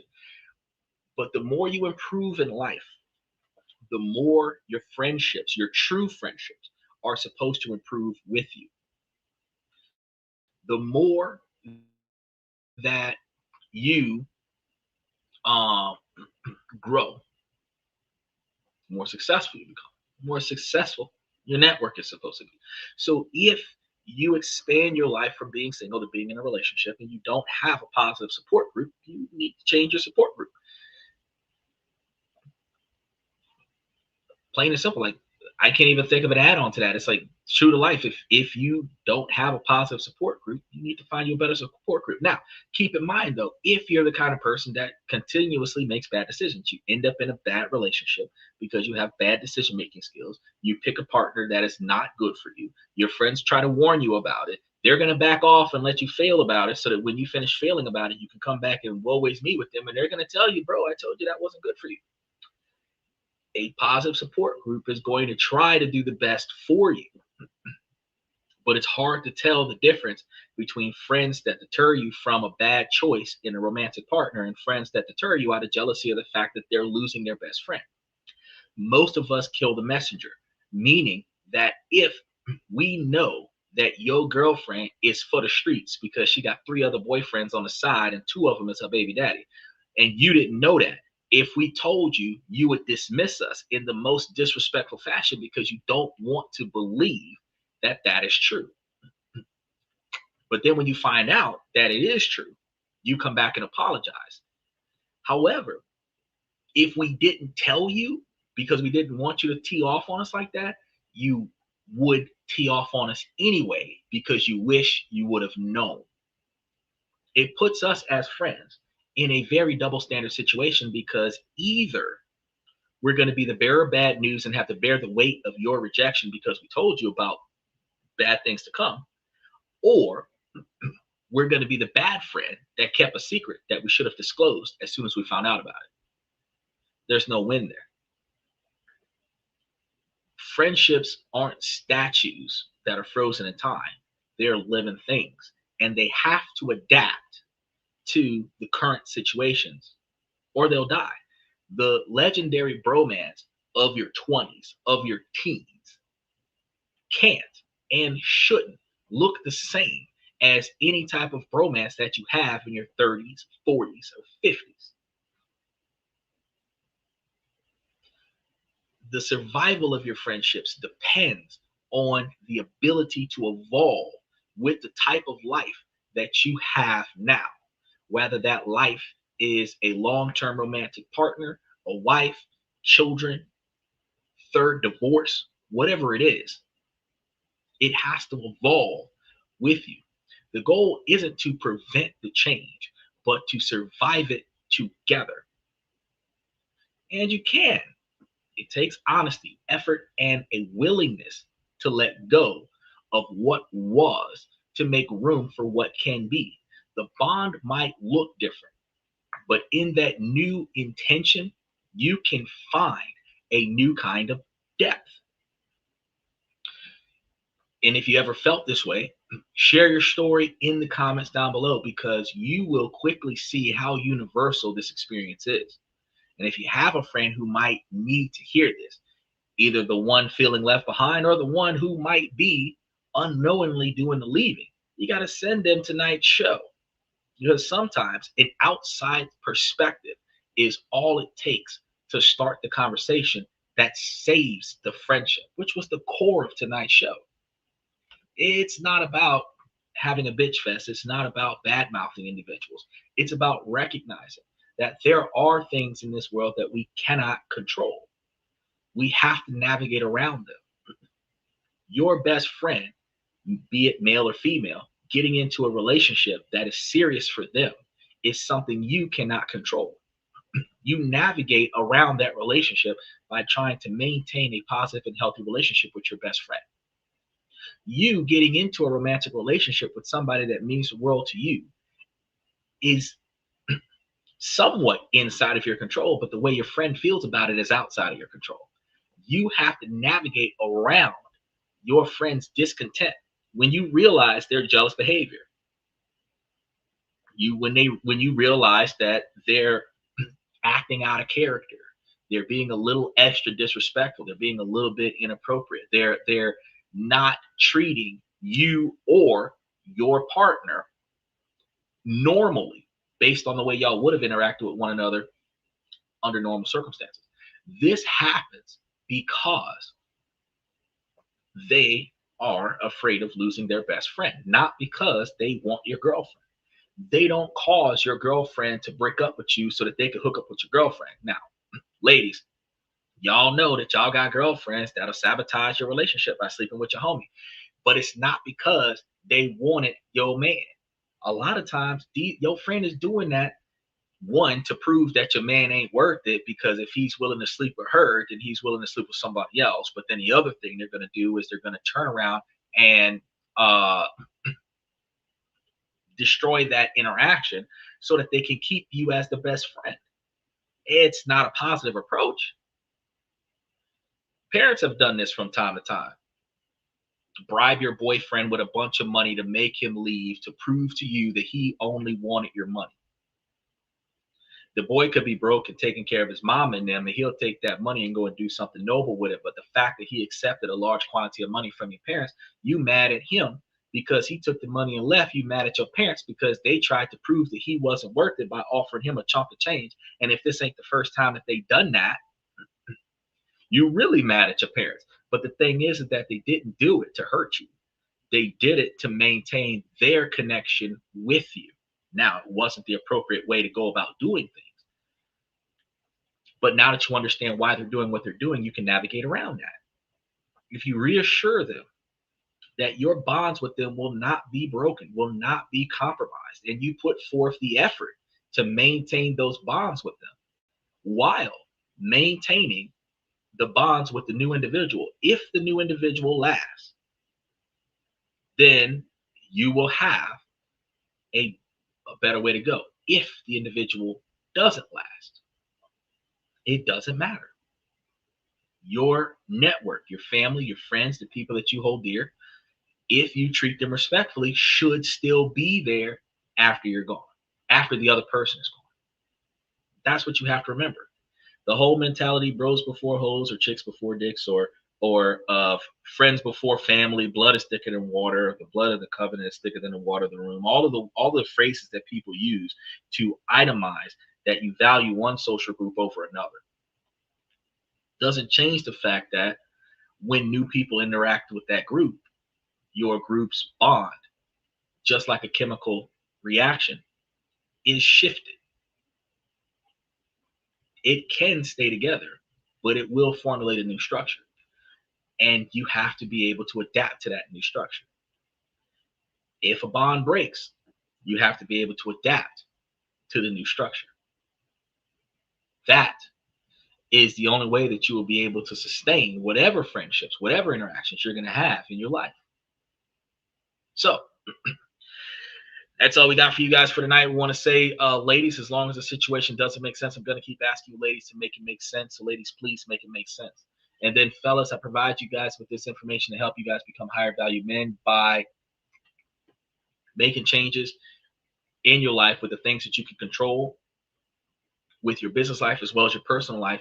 You will then be able to change the things that you don't like and improve the things that you do like. giving you a better standard of living, a better way of life. Ladies, while this is a male-driven podcast from the male's perspective, hold on, Dylan said, what happened to my clock? I thought it was. No, I got here so late. I was alive. Man, alive was excellent. We've been here for 2 whole hours, bro. 2 whole hours. I don't know what happened to your clock. You need to set like 30 alarm clocks. Hit the notification bell. Turn on your notifications for YouTube. It'll give you a push notification when the show goes live. You can set an alarm clock for 10 and then at 10:15 dive in. But today we were talking about how male bonds are compromised by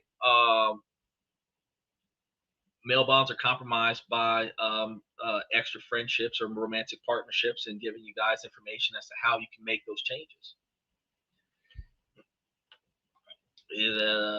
Dang, my bad, guy. I took a nap early. Hey, that's okay. I really appreciate you. I would have carried it another hour, but I have to get ready for an appointment that I have in like the next 45 minutes. So since I got to work right after the podcast, I can't linger for another hour and 45 minutes and give you another hour to show. But what you can do is no, not guys meeting side chicks. Like, say for example, your male best friend from way back when. You guys known each other since college, 15, 20 years. You guys been together since high school. You guys are best friends from childhood. And then one of y'all get a girlfriend and they act different because they got this new chick. And your relationship is not the same as it used to be. And you feel some kind of way about it. You know, today we were talking about how like it's not a bad thing to have those types of feelings. It is not a bad thing to start reacting negatively because this person is in a new relationship, but you have to recognize that your behavior is inappropriate and negatively impacting your overall lifetime friendship. And you need to navigate how to affect that change more appropriately so that you have the capabilities to keep your best friend even through his relationship. Because if you're the one getting into the relationship, you might not know that you have changed the way that you're interacting with your best friend. But if you're the best friend and he got into another relationship, you are the one that's going to notice that he's not there as much as he used to be. He's not easily accessible as much as he used to be. And now, out of respect for his girlfriend, he's got to get permission from his girlfriend to come and interact with you instead of him being a man and walking out the house on principle and going to hang out with you because you was there first. So we were talking about all of the nuances about how to get around that, how this looks, and what to do to make changes and improve towards it. I said, well, yeah, of course it happens. Yeah. So you can always go back and tiptoe to the show from the beginning because we had a lot of entertaining discussions. Michael was very helpful today. As long as it doesn't turn into dating the same girl. We'll see. We actually talked about that today. Statistically, men's testosterone levels, which controls their sex drive, actually decrease when a guy is interacting with his best friend's girl. Now, typically, the only time that a guy is ending up having an affair with his friend's girl is typically when his friend's girl is providing the mannerisms that indicate that she would be interested in a physical interaction. That ability to tease up, rile up, or spark up a connection between the friend and the girlfriend is what leads to the relation. Now, I'm not saying that it's all the girl's fault, but what I am saying is that if she allows for interactions to go beyond strictly platonic, like brother sister style friendships, then that flirtatious interaction with one another will drive an emotional connection between the two of them that will drive a physical connection between the two of them, which will lead to the affairs with the friends. But if she treats him like the big brother that you hate but you still care about, then they're not going to have that interaction, because naturally a man's sex drive is depleted when he's interacting with his homeboy's girlfriend. Well, I don't want friends that can't introduce to my girlfriend, but you have, typically it's part of the bro code to not sleep with your homeboy's girl. So even though you might introduce your girl to your friend, Your friends will be distant. Some friends will be standoffish and like, she don't belong here. This is the man cave kind of behavior. But other friends will allow her to show up, and they will behave differently around her. They won't behave with her the way they would behave with female friends. When y'all have like a female friend in the group and everybody's all like buddy buddy, but when your girlfriend shows up, even the female friend is acting different. It's a thing. Yeah. Yeah, it's a common thing. We went through all the statistics today. Yeah, well, there are too many women and men uh, messing with people in your inner circle uh, should never be a good. Well, the how do we put this? If you got 3 or 4 friends that you hang out with, your little small squad, you get you a girlfriend or somebody in the group, get them a girlfriend. They may prioritize their girlfriend, or if it's a group and she got a boyfriend, they might prioritize boyfriend. And when your friend starts prioritizing someone else, you got one less friend in the group. Now, if there's a group of y'all, it's not a issue, because like if there's 5 of y'all and one of y'all disappear, there's still 4 of y'all. Y'all, the group doesn't fall apart because one person shows up. But if it was you and one other person, and that person disappears because they're in a relationship, you are more impacted by that than what you would be if it was like a group of 5 or something like that and one of y'all disappeared. You still got other people to interact with. If it was the 2 of y'all and that was your Call of Duty buddy, if it was the 2 of y'all, that was your pool buddy or your bowling buddy or your fishing buddy, and y'all used to always go out and do this together, and now that person is no longer there, and now you don't have another person to perform this interaction with, that interaction dies. Friends amongst men are slimmer than friends amongst women. And men only express themselves through interaction. So if you don't have that person to play pool with, if you don't have that person to play video games with, if you don't have that person to perform that activity with, you don't have anybody, because you don't express emotions. Just, oh, hey, I want to have a heart to heart with you. It's like, oh, hey, I want to go for a drive. Oh, hey, let's go to this club. Oh, hey, let's go bowling. Let's go fishing. You know, we rarely say, oh, hey, let's go catch a movie, because we're going to interact in a situation where we can, 20 minutes into this interaction, start talking about the shit that's going on in our lives. We don't just call our friend and say, hey, I want to get something off my chest. You know, we'll call our friend, oh, hey, did you see the Lakers game? Oh, blah, blah, blah. You know, I just wanted to tell you about this one situation that happened. It breaks down like that. It's never a scenario where we just start off with feelings. We start off with an activity, and feelings happen during an activity, right? This sounds like the Sheriff Rick situation in The Walking Dead.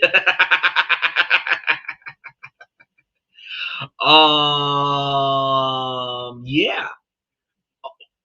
Okay, take the Sheriff Rick. Remember how his son started acting when his dad started dating that girl? That's exactly what we're talking about today. It even happens in family. A single mom or a single dad that has always prioritized their kids. They got teenagers now, 15, 16, 17 years old, find themselves in a romantic relationship with somebody. The kids always hate the new person. Oh, she's not going to replace mom, or oh, she's not going to replace daddy. You're an asshole for moving on, right? It's still a jealous reactionary response to the dynamic that the family unit that used to be mom, dad, and me is now mom, dad, and this other chick, or mom, dad, and this other guy. And either mom or dad is prioritizing the new person too much, and we feel emotionally abandoned by that. So that's what today's show was about. We was talking about the dynamics of how to get through that. So yeah, you hit the nail on the head. Yeah, crazy world. Hitting myself on the head for missing tonight. Jeez.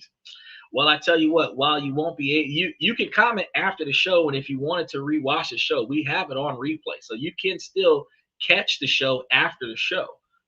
So you didn't miss, you missed it to be able to interact with me directly, but you didn't really like miss it, because you can catch the replay. And I respond to all of the comments. So if you rewatch the show and you got input on it and you throw down some input, I'll give you some feedback.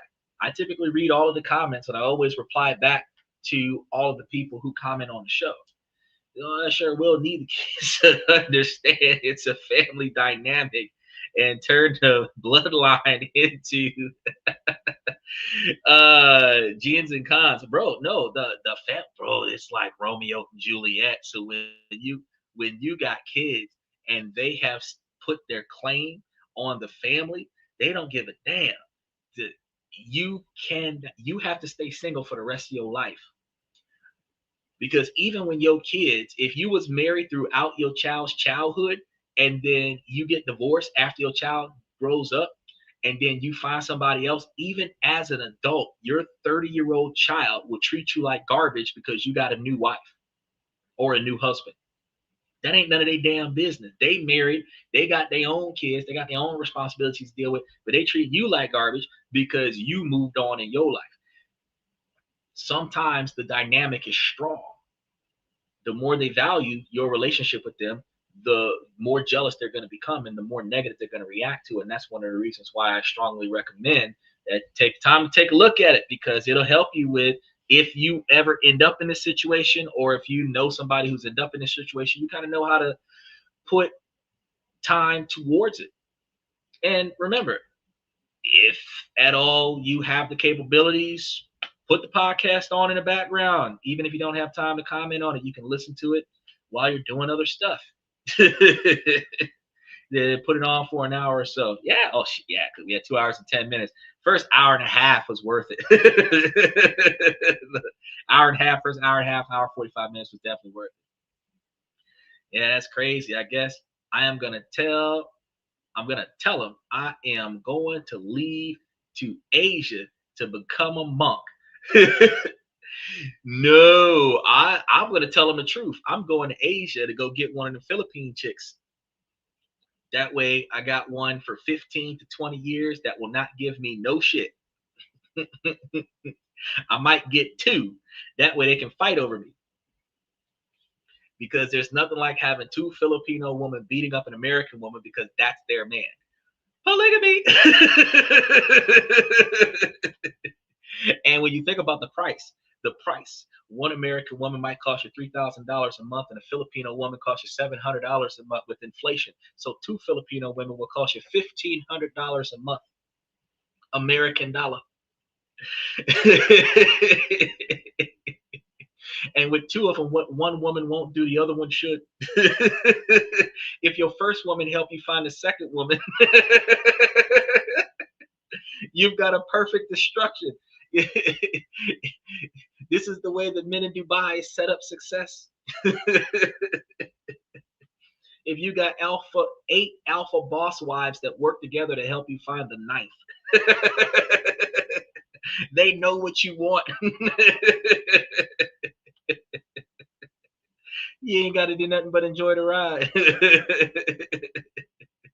Oh, thinking like a higher valued man. Some women are like, yeah, man, I'll shove his pig. No, but think about it like this, ladies.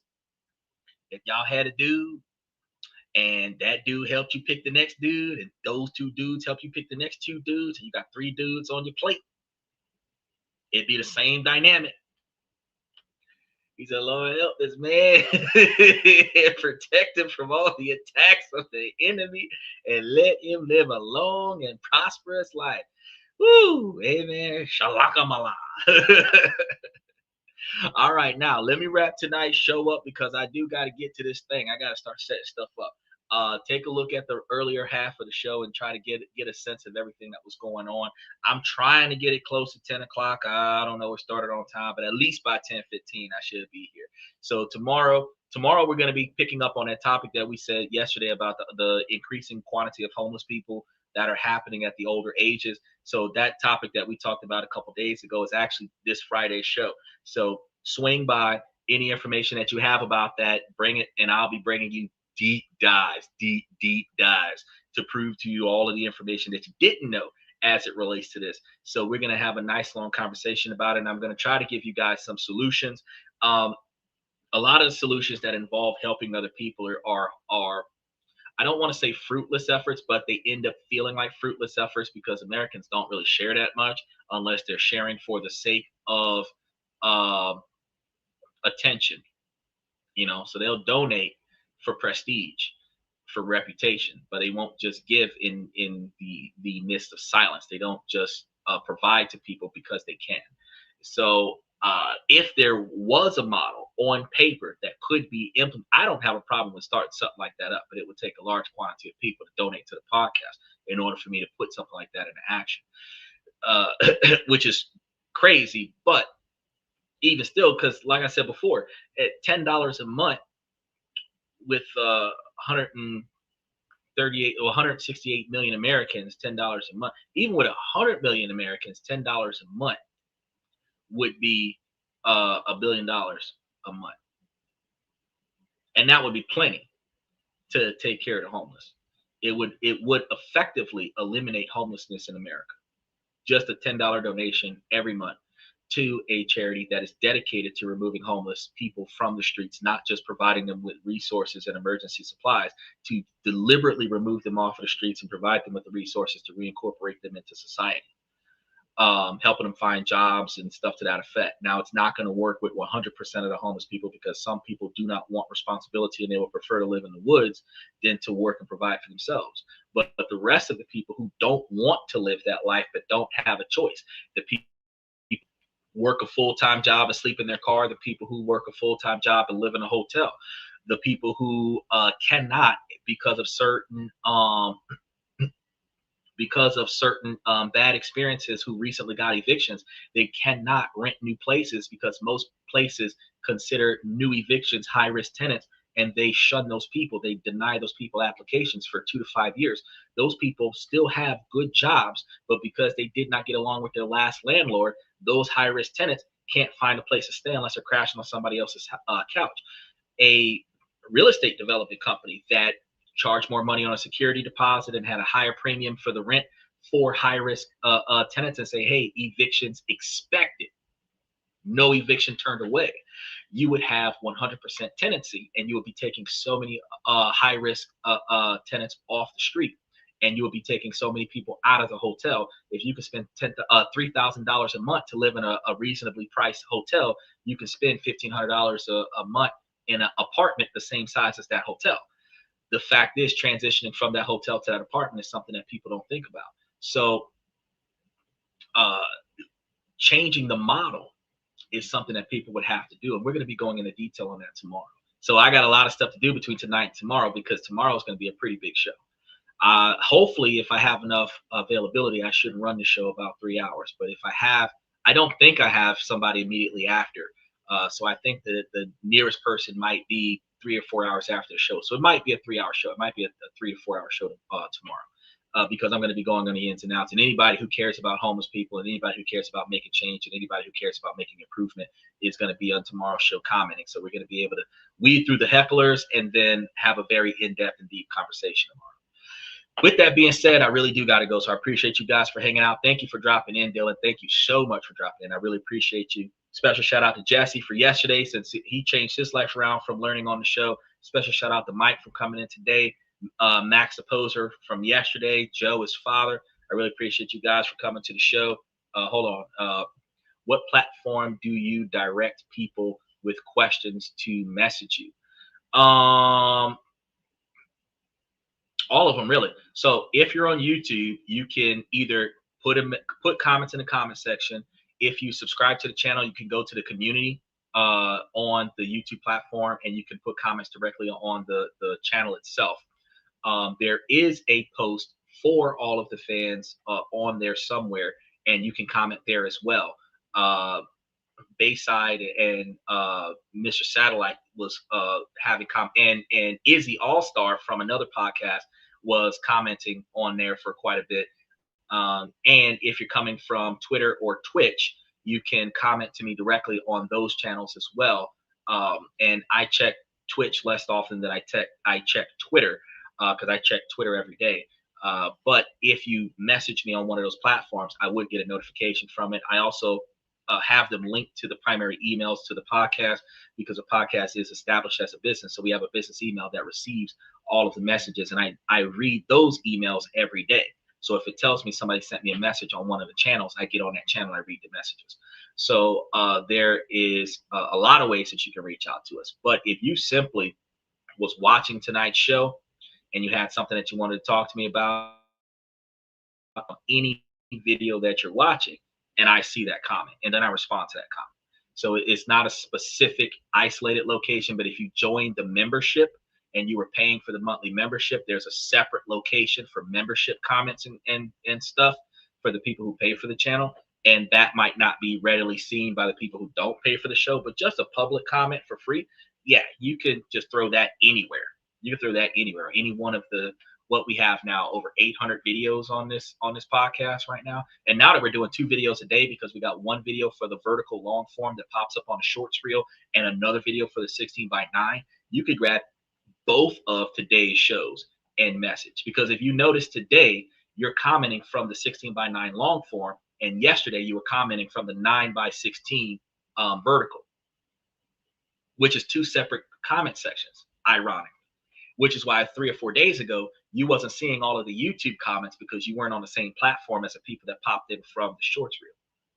So I'm getting comments from everywhere, and it's kind of being funneled in. I'm using StreamYard right now in order to collaborate everything and put you guys' comments onto the show, so that everybody can, allows people who are having a cross-platform conversation to be able to communicate with one another. Because if you guys were having an appropriate conversation, even if I did not react to every comment that came through, I would have your comments up there on the show, so that the cross-brand communication would be able to flourish. So we could have 3 or 4 conversations that are appropriate conversations, and you'll see comments rolling here at the bottom for the 16:9 and up there at the top for the 9:16. I've only watched like 1 video and usually just catch the live. Well, now you're going to be watching like yet another video. So there's on the 9:16 on the vertical off to the side, there's a comment section when you're watching the post live show. And on the 16:9, there is at the bottom off to the left a comment section if you're doing it on a computer. But if you're doing it on a cell phone, it is on the 16:9 directly under the video. So if you're watching it on your cell phone, 9:16, it's to the right. But if you're watching it on your cell phone in the 16:9, it's directly below the video. But either way it goes, any comment section that you see, throw information in, and I will provide you with responses back on that information as soon as I get my hands on it. And I check every day. So I'll never miss a message from you. So I as it stands right now, until too many messages come in, I typically respond within 24 hours. So that's all I got for you guys for today. I'm going to start off by saying one more time, ladies, as long as the situation doesn't make sense, I'm going to keep asking you ladies to make it make sense. So ladies, please make it make sense. And thank you guys for coming to This and That. I'm your host, Xander, where we talk about this, that, and everything in between. And I'll see you guys tomorrow night.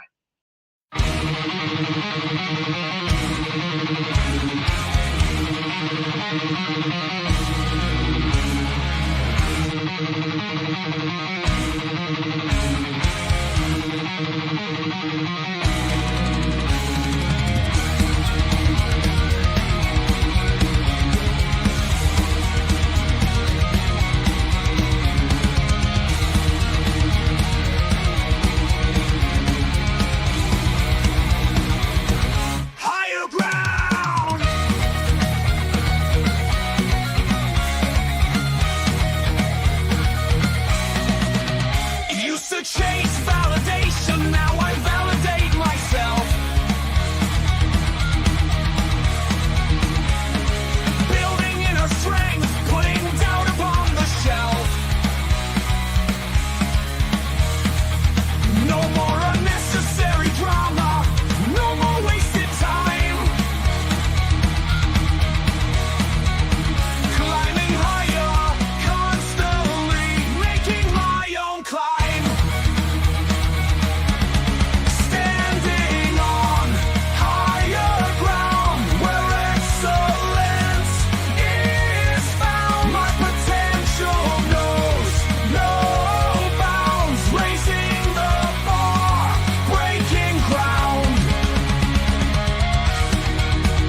My network is my net worth.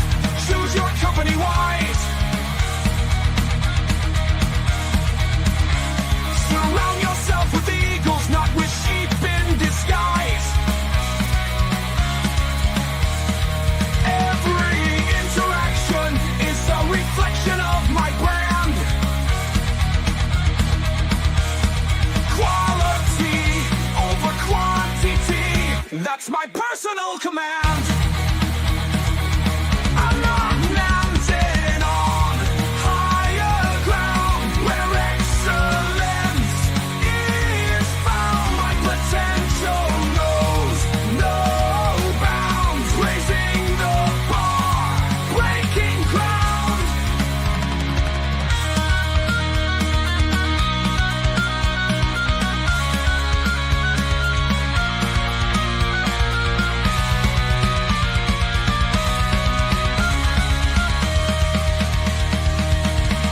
I'm not just living, I'm manifesting my vision, cutting through limitations with surgical precision.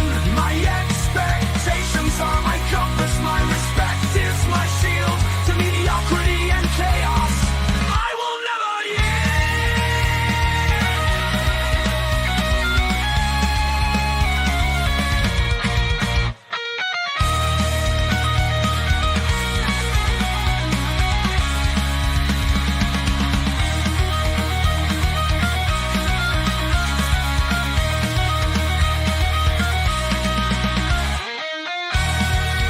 I'm not just living, I'm manifesting my vision, cutting through limitations with surgical precision. My expectations are my compass, my respect is my shield to mediocrity and chaos. I will never yield.